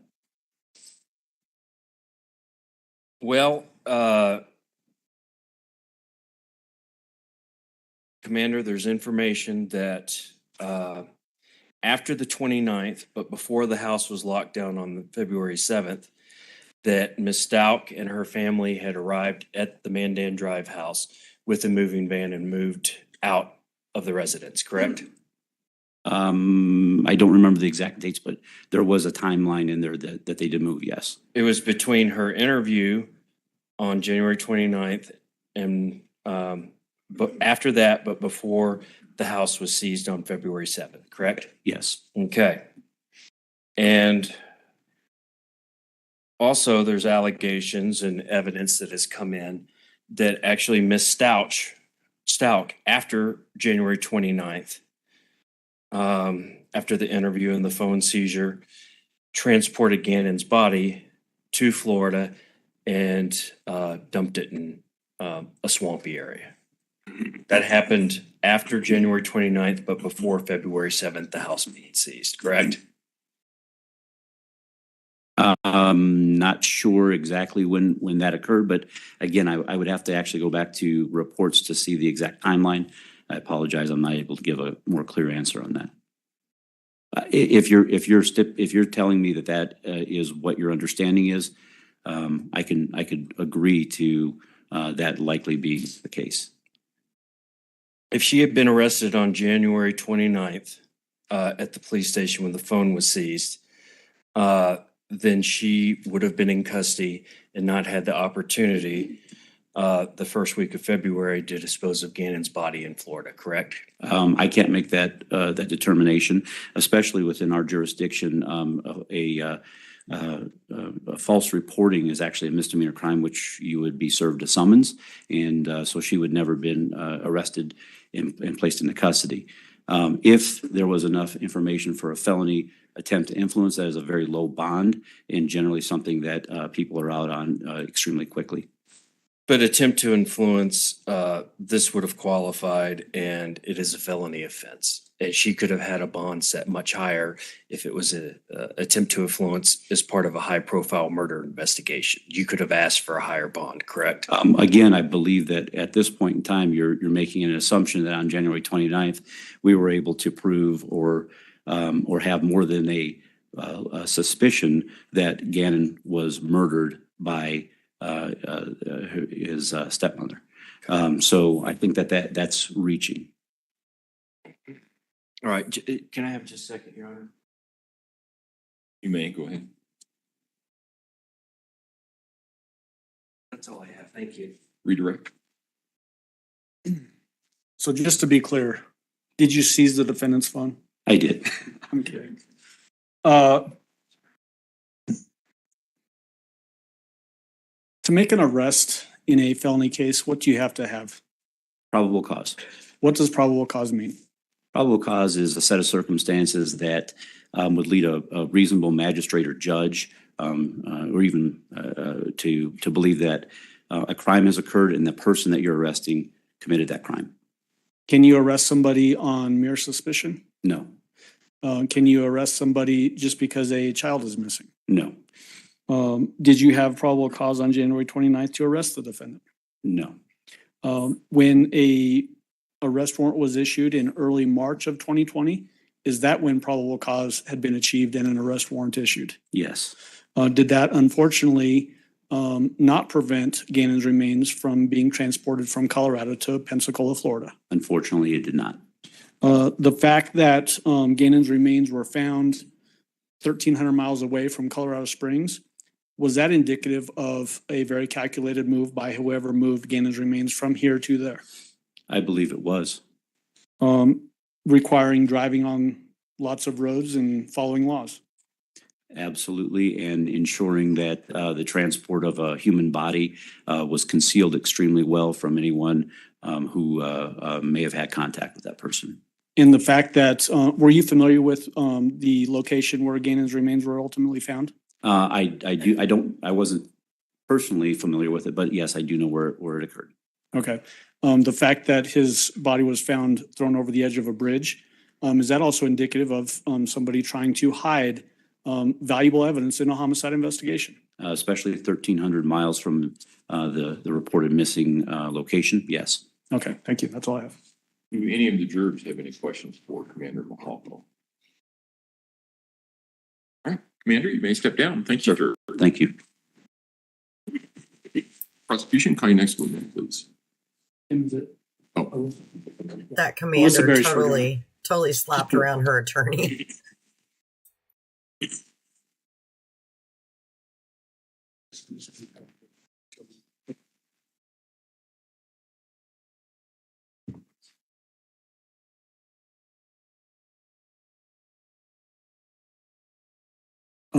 Just chat.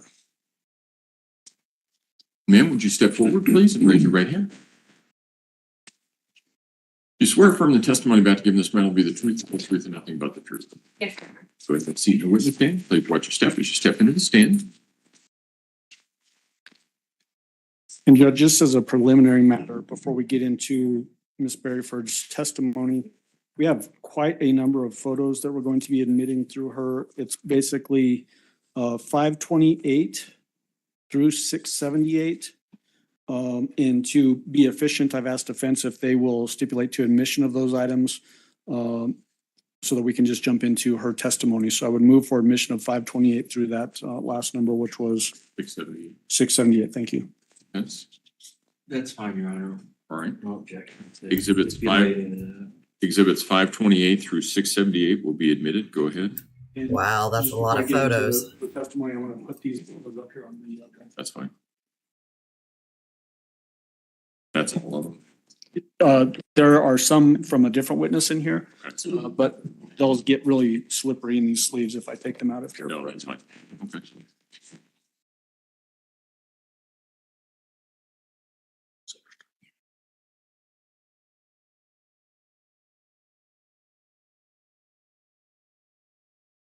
Good morning. Good morning, ma'am. How are you doing? Good morning, Emma. Will you please introduce yourself to our jury and then spell your first and last name for the court reporter? My name is Alyssa Berrysford. B as in boy, E as in Edward, R-R-I-E, S as in Sam, F as in Frank, O-R-D. Ms. Beresford, what do you do for a living? I am a senior crime scene investigator and the technical unit lead for the crime scene unit for the Colorado Springs Metro Crime Lab. What does a senior crime scene investigator do? A senior crime scene investigator has all of the same duties as a regular crime scene investigator, only we have the opportunity to also study and practice an additional forensic discipline. What education do you have that allows you to do your job? I have a bachelor's in chemistry with a criminalistics concentration from the Metropolitan State University of Denver. Upon being hired, I completed an internal training program where I was on call 24 hours a day, 7 days a week for 6 months. During that time, I responded to everything: crime scenes, vehicles, autopsies, person processings, all with a qualified crime scene investigator. And in addition to that, I have had the opportunity to attend several training classes in topics like crime scene investigation, shooting incident documentation, and bloodstain pattern analysis. Do you have any professional affiliations? Yes, I am a member of several forensic associations, to include the International Association of Identification, otherwise known as the IAI, and the International Association for Bloodstain Pattern Analysts. Do you also participate in continuing education to make sure you stay sharp and abreast of any new developments in technology or training? I do. Tell the jury about some of that stuff. Over the last couple of years, I've had the opportunity to attend a couple of conferences put on by these associations. So I attended the International Association for Identification Conference, as well as the International Association for Bloodstain Pattern Analyst Conference, which is really a good opportunity for kind of a meeting of the minds, because a lot of people will bring research and new emerging technology and present it at these conferences. Have you testified as a court qualified expert witness? I have How many times? 20 times.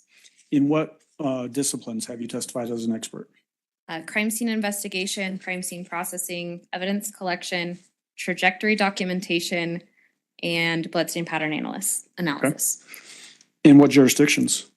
The fourth judicial, So El Paso and have you also done Teller County or just El Paso County? just El Paso. Okay. Your Honor, at this time, I would move to qualify Ms. Beresford as an expert witness in bloodstain pattern analysis pursuant to her qualifications. Defense, No objection. witness will be so qualified. Go ahead. I want to lay some groundwork through you so that we have some understanding as to what we're talking about.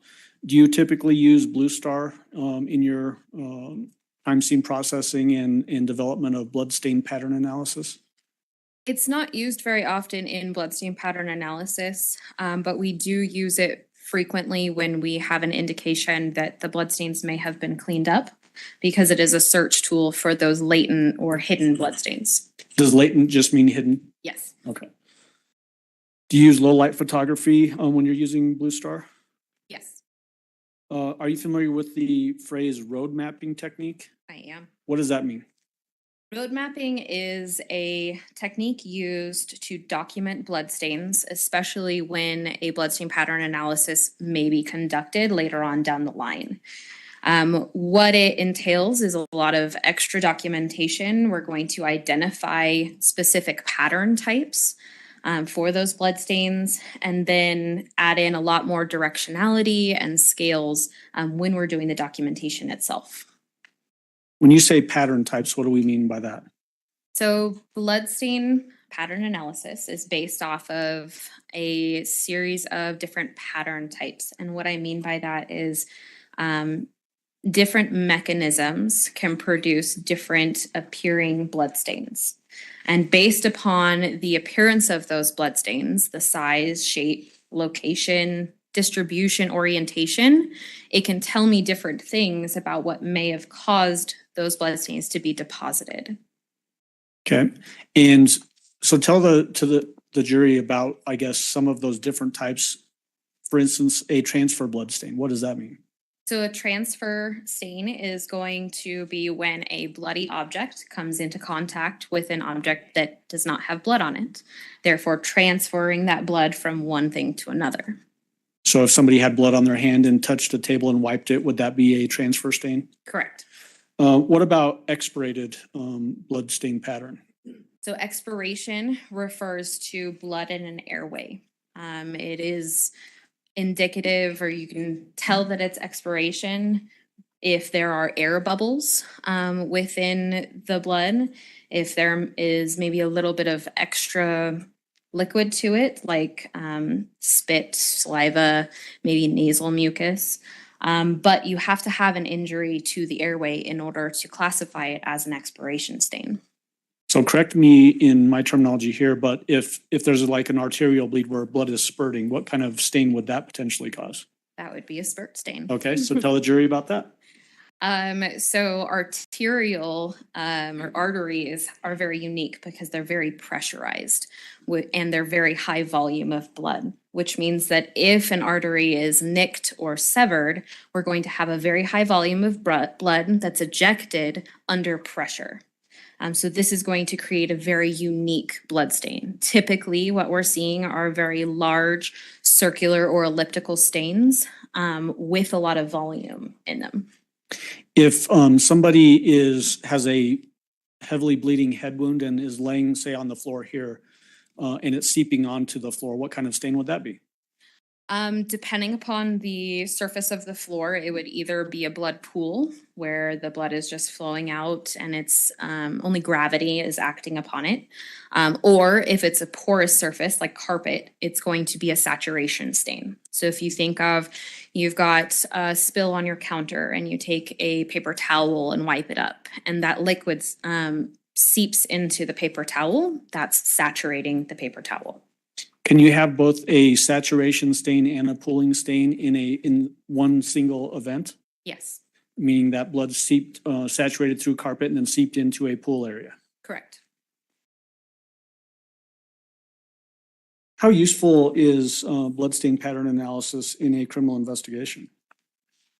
Bloodstain pattern analysis is typically used when we don't know what happened. Because there's information that can be gained from bloodstain patterns, we typically employ it when we need to know what the story was, or if what our witnesses are telling us doesn't match up to what we're seeing on scene. Bloodstain pattern analysis can be used to determine what kind of mechanisms created the bloodstain patterns, maybe a sequence of events, or even the location of that blood source or injury within the scene. What about, can you to determine to some level the amount of energy used that caused a blood pattern to exist? Not necessarily in degrees of velocity or force. Okay. What are some limitations with bloodstain pattern analysis? Well, we can only work with what we see in front of us. So if all of the bloodstain patterns aren't there, then we won't have the full picture and we won't be able to tell the full story. Some other limitations are mostly documentation, in the sense of if we don't have good photographs, if we don't have good diagramming, then for an analyst, it's going to be very difficult to try and go through all of that and make determinations. On top of that, depending upon what investigative question is trying to be answered, we may want DNA analysis to be done on those bloodstains so that we can link the pattern or mechanism with an individual. When you are looking at a potential bloodstain pattern for analysis, can you sometimes see that there's been some effort to clean a particular area, potentially clean bloodstain patterns? Yes. What do you see when you're that tells you those types of things? In most cases, it just doesn't make sense. But the blood itself, once it's dried, is actually very hard to clean up. It doesn't just wipe up very easily. And so that blood becomes more dilute, more transparent, lighter in color as you attempt to clean it up. And the well-defined edges of those bloodstain patterns start to blur. So that's an indication that it's been altered in some form. If, say, we're talking about a wall and there's a high volume of blood on a wall, and then water or some cleaning agent is added to that blood stain, will that cause the blood stain to actually run down the wall? It can. Can it cause it to run behind light sockets or switches or anything like that? Absolutely. Can it cause it to eventually pool on a flat surface below that particular wall? If enough liquid is supplied, yes. Can you actually sometimes see any wiping marks or what would appear to be wipe marks on blood stains? You can, yes. Are there any other things that can sort of go along those same ideas of indicative of cleaning a bloodstain pattern? Not necessarily. That I think Okay. pretty much covers it. And it wasn't a trick question. I just truly didn't know. You talked about in the limitations portion of it that if information is missing, does cleaning a blood scene remove information that would have been helpful if it had existed at the time that you show up? Absolutely. I want to talk specifically now about the case that you're here testifying on. How did you become involved in the investigation into Gannon Stauch's disappearance? I was initially requested to respond on February 3rd to the El Palmar Youth Sports Complex to investigate a potential clandestine grave. So the El Palmar Youth Sports Complex down south, not too far from the sheriff's office, correct? I mean, the jail, I should say. Correct. Is it typical to respond to those types of scenes if you don't know where a body might be? Yes. Did it turn out whether this clandestine grave was associated with this case or not associated? It was not associated So how do you know that? because it ended up just being a pile of dirt. Okay. And then what else did you do? Did you get request to go out to the actual home on February 5th? Yes. What was the nature of that request? I was requested to respond and document visible bloodstains that were found within the residence. And what was the address of that residence? 6627 Mandan Drive. Tell the jury, you don't just jump in and start going crazy, do you? No. So tell the jury what the process is when you first arrive at a scene like at this 6627 Mandan Drive. Whenever we respond to process a scene, we are always going to get some sort of briefing from the detectives or law enforcement personnel present on scene. That's going to kind of give us some information, maybe what we're looking for. They have, at that point, hopefully conducted interviews, so there may be some critical pieces of information. Once we've gotten our briefing, we're going to conduct a walkthrough where all we're doing is getting our bearings, looking through the scene, kind of developing our plan of attack on how we're going to process the scene. After that, we're going to process the scene from the exterior, moving inwards, using the least intrusive methods and going more intrusive as we progress throughout the scene processing. So when you say least intrusive to more intrusive, is that basically you start out with a wide aperture and then you really get tight focus as you start to get into specific things that are of importance? In some cases, yes. Okay. So what was the focus of your processing on February 5th? February 5th, I was solely focused on the southeast basement bedroom and the visible bloodstains located within. And we've already got the photos up there and admitted, again, a big number of items, 528 through 678 in the binder sitting in front of you. Did you take all of those photos? Probably.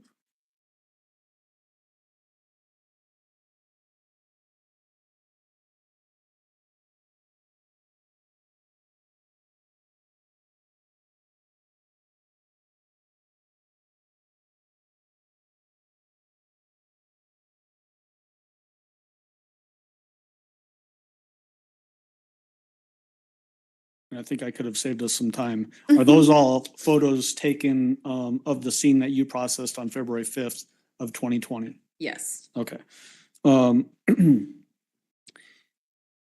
Did the bloodstain pattern that you were examining on that particular day include two walls, baseboards, and floor area? Yes. Which general walls are we talking about for your processing on February 5th? The south and the east walls in the southeast corner of the room. Okay. Do you somehow label the different areas so that you can keep track of which areas you're talking about or taking photographs of to document them? Yes. How do you do that? In this case, I chose to label all of the stains found on the walls under the identifier of A. So every stain was A1, A2, all the way up to 854. And then the baseboards had the identifier of B, and I had B1 through B5. And then did you also, and so do you do that with a placard? Do you actually put a placard of placard A on certain surfaces, placard B on certain surfaces? Yes, Did you also have a placard C? I did. What was placard C? Placard C was a potential blood stain that was located on the window screen in the room. Okay. When you're processing a scene like this, is it typical that you might also take swabs of different samples? Absolutely. Why do you do that? We will take swabs so that when we're documenting it, and if they're then later on down the line, we can say, hey, this stain was this person. Okay. How do you do that swab process? Depending upon the size of the stain, we're either going to use one or two basically Q-tips. We're going to wet it with distilled water and rub it against the surface to pick up the substance. We'll then package it in its own packaging, and it moves on down the line until it's submitted into evidence. Those Q-tips that you're referencing, are they sealed before you use them? Yes. Why is that? We want them to be sterile. That way we're not introducing any additional potential contamination. And then once you get done collecting a swab, so you rub it on a particular surface or stain, do you seal them again so that they also can't be contaminated after the fact? Yes, Did you swab any particular areas in this particular case? I did. How many different swabs did you take? I collected 10 swabs. Did you use that same exact process you just described? I did. And then did you actually submit those into evidence for subsequent lab testing if necessary? I did. What were your impressions of this particular scene? When I first walked in, I couldn't see any of the bloodstains. It wasn't until we got pretty close to the wall and we were really looking for them that we found them. And after we had identified them, which it took about an hour and a half to go through and identify all of those tiny little bloodstains, it definitely was not a static event. There was something dynamic that happened there, more than just a single event within that room. What do you mean by that? I've been to crime scenes with a single gunshot wound that has no blood. I've been to crime scenes with a few stab wounds that have no blood. To have blood at that scale and of those types of patterns, there has to be some movement within that scene. So some object with blood, whether it's the blood source itself, impact events, or a bloody object being swung, was present within that room. Would it be helpful for you to explain what you're talking about, to put a particular photo up on the screen so the jury can see sort of what you're describing? And I'm going to rely on your expertise to tell me which one would be best to help describe what you just talked about. Sure.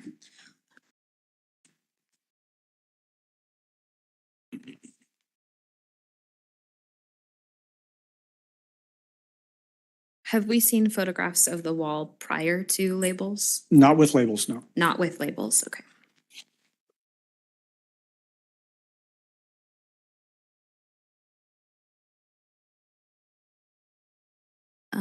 Let's go with People's Exhibit 540. Okay.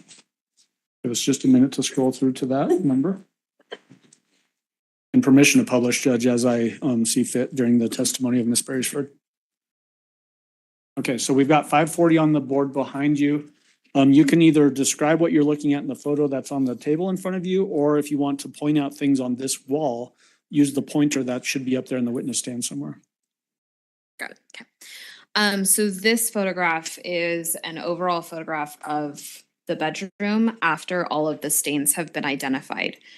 So you can see in this photograph, there's those little black rectangles. Those are each going to identify a minimum of one spatter stain. And by spatter stain, I mean a circular or elliptical stain that is produced by some external force being applied to liquid blood, whether that's on a surface or from an injury itself. So this kind of shows the magnitude of those spatter stains. It reached fairly far.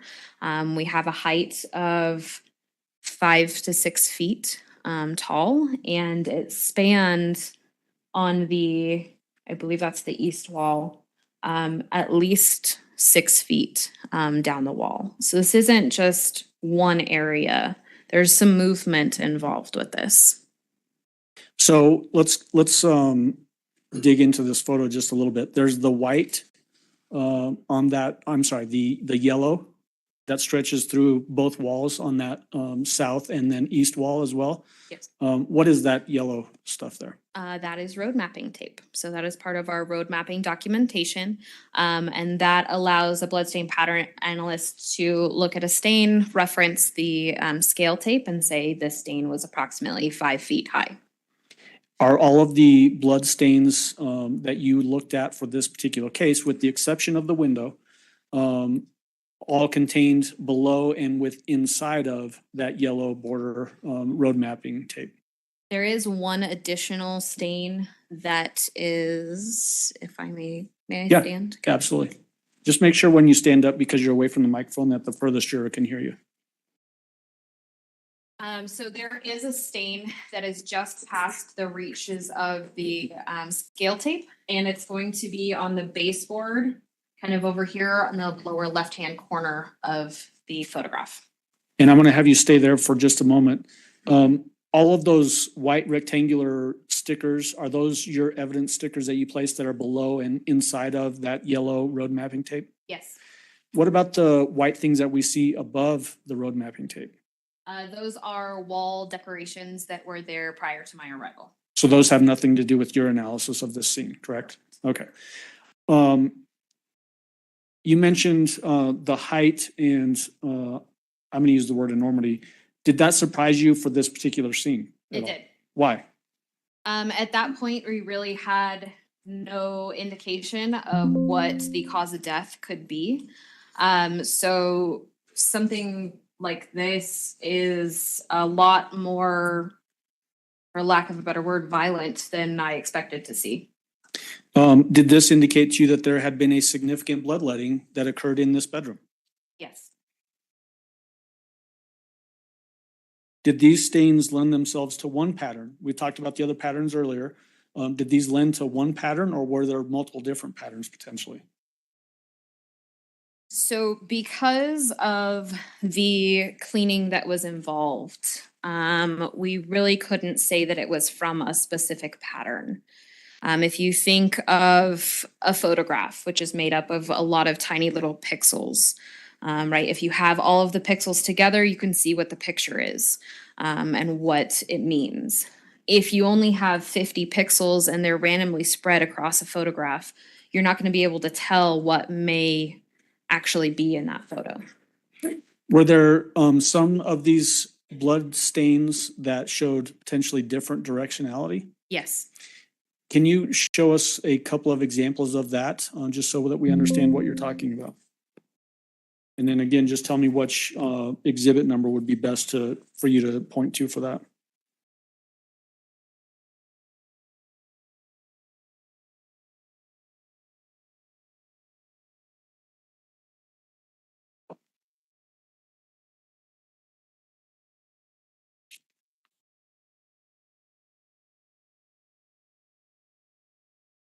Exhibit 572. Okay, so let's publish 572.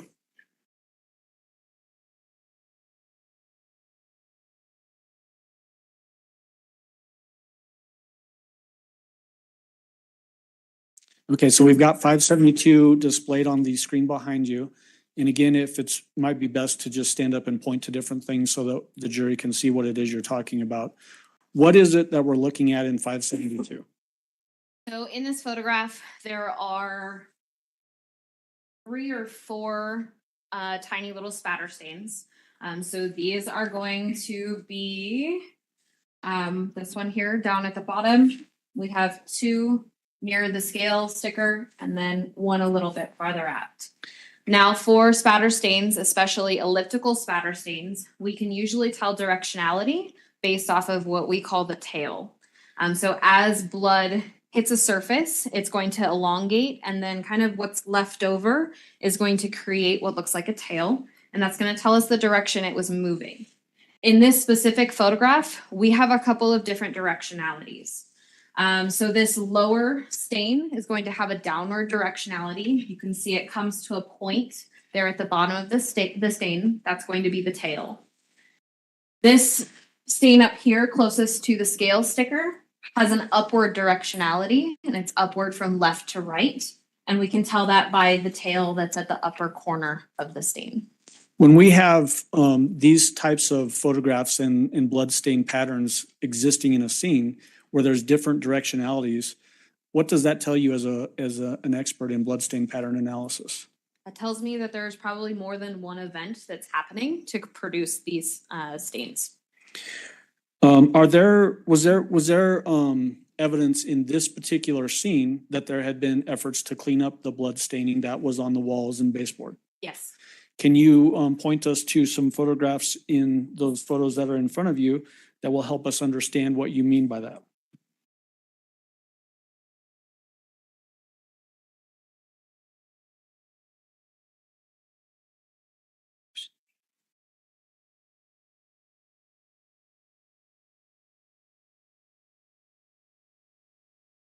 Um, 586. Okay, so we're going to put 586 on the board behind you.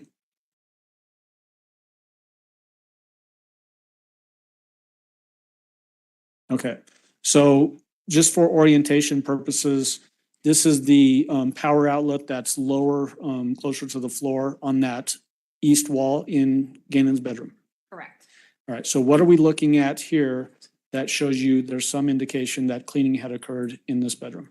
So there's actually 2 things within this photograph. The first, we can see a visible blood stain right here in the center. The edges of this stain are very blurred, meaning it's not well defined. It's been altered in some way.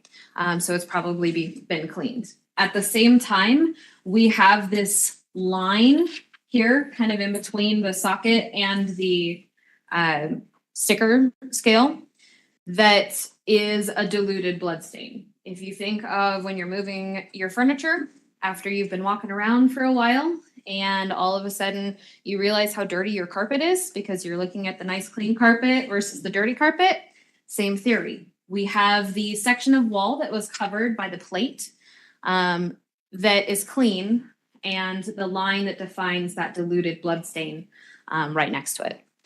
Is there also some potential blood staining sort of on that outlet in the screw area that would hold the plate on there in that picture as well? There is. Does that also potentially lead to a conclusion that cleaning had occurred? Yes. Okay. The, where were, well, first of all, we can see texture of the wall here, correct? Yes. Is the walls, both the south and the east wall, similarly textured as what we see in people's 586? Yes. Were the majority of the blood spots or stains in the recesses of that wall texture? That's hard to say. There actually was a fair amount of stains that were on the top of the surface, but there were some that were caught within the crevices. Okay.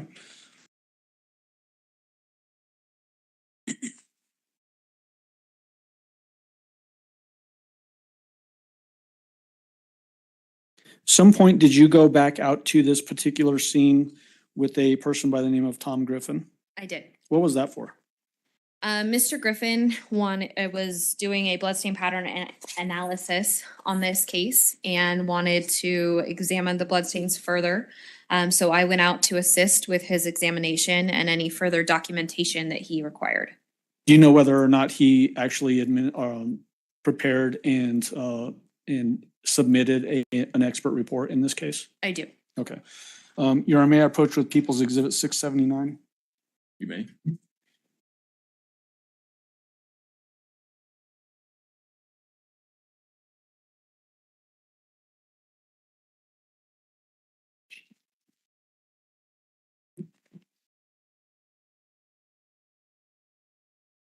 Show you what's been marked as People's Exhibit 679. I'm going to rely on your intuition here. Can you tell what People's Exhibit 679 is? Yes. How can you tell that? Based upon the barcode label that I prepared and attached to this packaging. Is this an item that you actually seized or collected while you were out there on February 5th, I think it was? No, this is not. I'm sorry, what date was it that you collected that item? I collected this on February 13th. February 13th, thank you. Is this a sheet that was collected? It is. A sheet from where? This was a bed sheet that was collected from the bedroom closet in the southeast basement bedroom. Is this the same bedroom that we've been talking about? Yes. Why did you collect that sheet?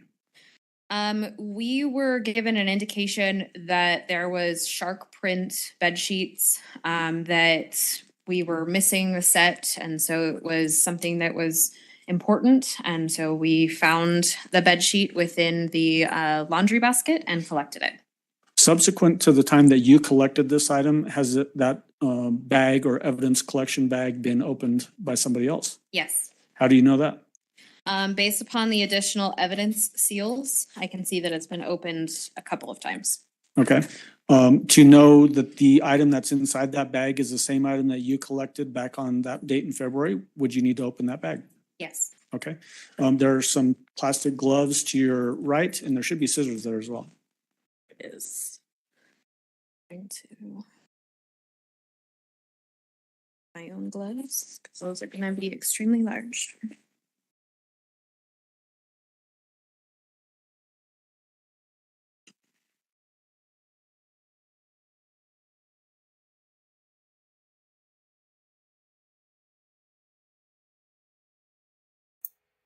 That judge's bow tie. Oh, it's great.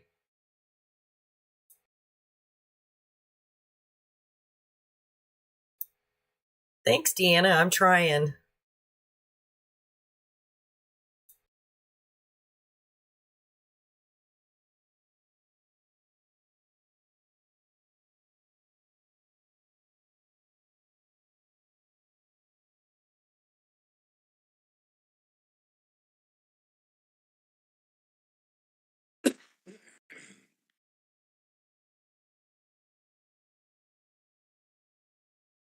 Is that the bed sheet that you collected on that date? Yes, Is it in the same or substantially the same condition today as the day that you collected it? it is. And at this time, I'd move for admission of People's Exhibit 679. Defense? No objection. Exhibit 679 will be admitted. Go ahead. And so Was the purpose of collecting this item just to compare it to potentially other bedding that may be found at a later date, or what was the purpose? That would be a question better asked for the detectives. Okay.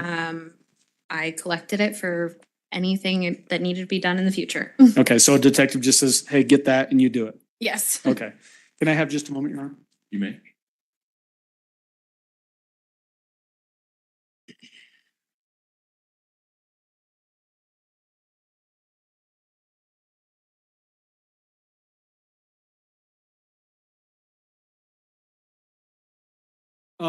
One final thing, did you find any shell casings in that bedroom? No, Did you find any knife or sharp objects that could have been used to stab somebody? no.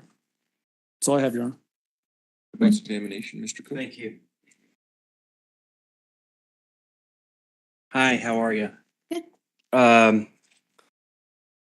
think we've met before several times in the last few months, so good to see you again.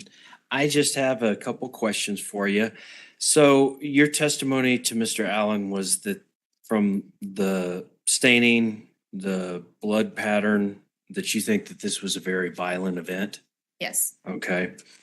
And actually that it was multiple events? Correct. What do you mean by multiple events? I think I know what you mean, but maybe the jury doesn't. What do you mean by that? Multiple events could be multiple blunt force impacts. It could mean, in this case, different mechanisms. The bloodstains that we saw were indicative of everything from a gunshot wound to blunt force and sharp force injuries.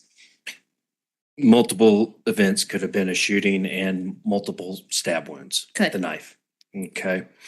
And also, in addition to being very violent, multiple events that the blood was coming from different directions. Correct. Just all coming from one way. It was, Yes. you said you had the head and the tail facing one way, the head and the tail facing another way with another stain. So it was coming from everywhere. From different directions, yes. Okay. Thank you. Redirect. I don't think I have anything, Your Honor.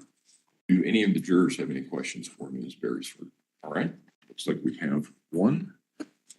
If you would retrieve that, Mr. Allen, and counsel approach, please.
Ms. Beresford, we're not sure if this is a question that is right for you or for a different witness.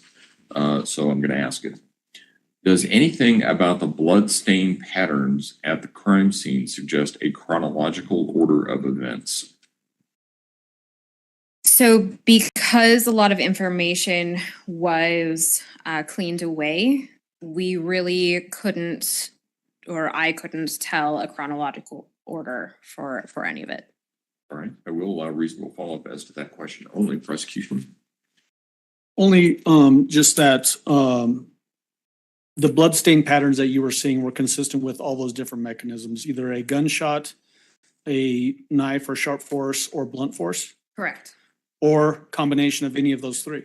Correct. Okay, thank you. Mr. Cook. Thank you. Ms. Beresford, you may step down. Thank you, ma'am. Thank you.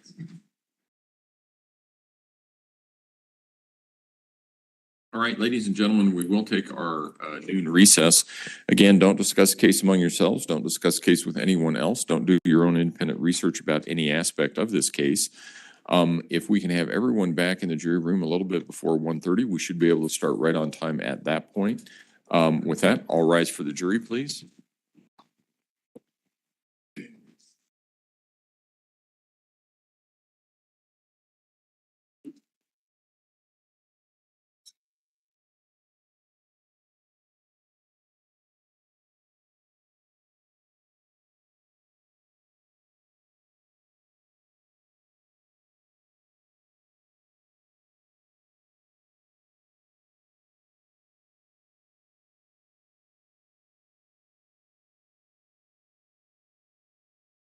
Thank you. You may all be seated. Record should reflect the jury has left the courtroom. Is there anything we need to take up at this point in time, prosecution? The only thing, Judge, is that I'm gonna, our next witness is gonna be that next bloodstain pattern analysis Okay. expert. So I'm gonna be referencing the same photos again, if I can just Fine. leave those up there. Yeah. And that's all I think I have. And I think I know the answer to this, but I want to ask with respect to the bed sheet, do we have any issues with respect to the other issues we have with other evidence in the No, case? no. Okay. No. All right. Anything from defense? Yes, sir.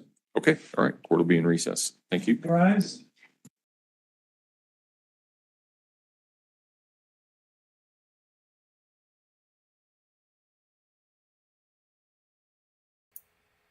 All right, so they're going to go to lunch until 1:30 Central Standard Time. Is that right? No, 2:30. 2:30. So I'm going to end this live, and I'm going to work on the next one, and hopefully I can improve it over the next hour for all of you. Thank you for being here. I appreciate it very much. I'll see you back in about an hour and a half.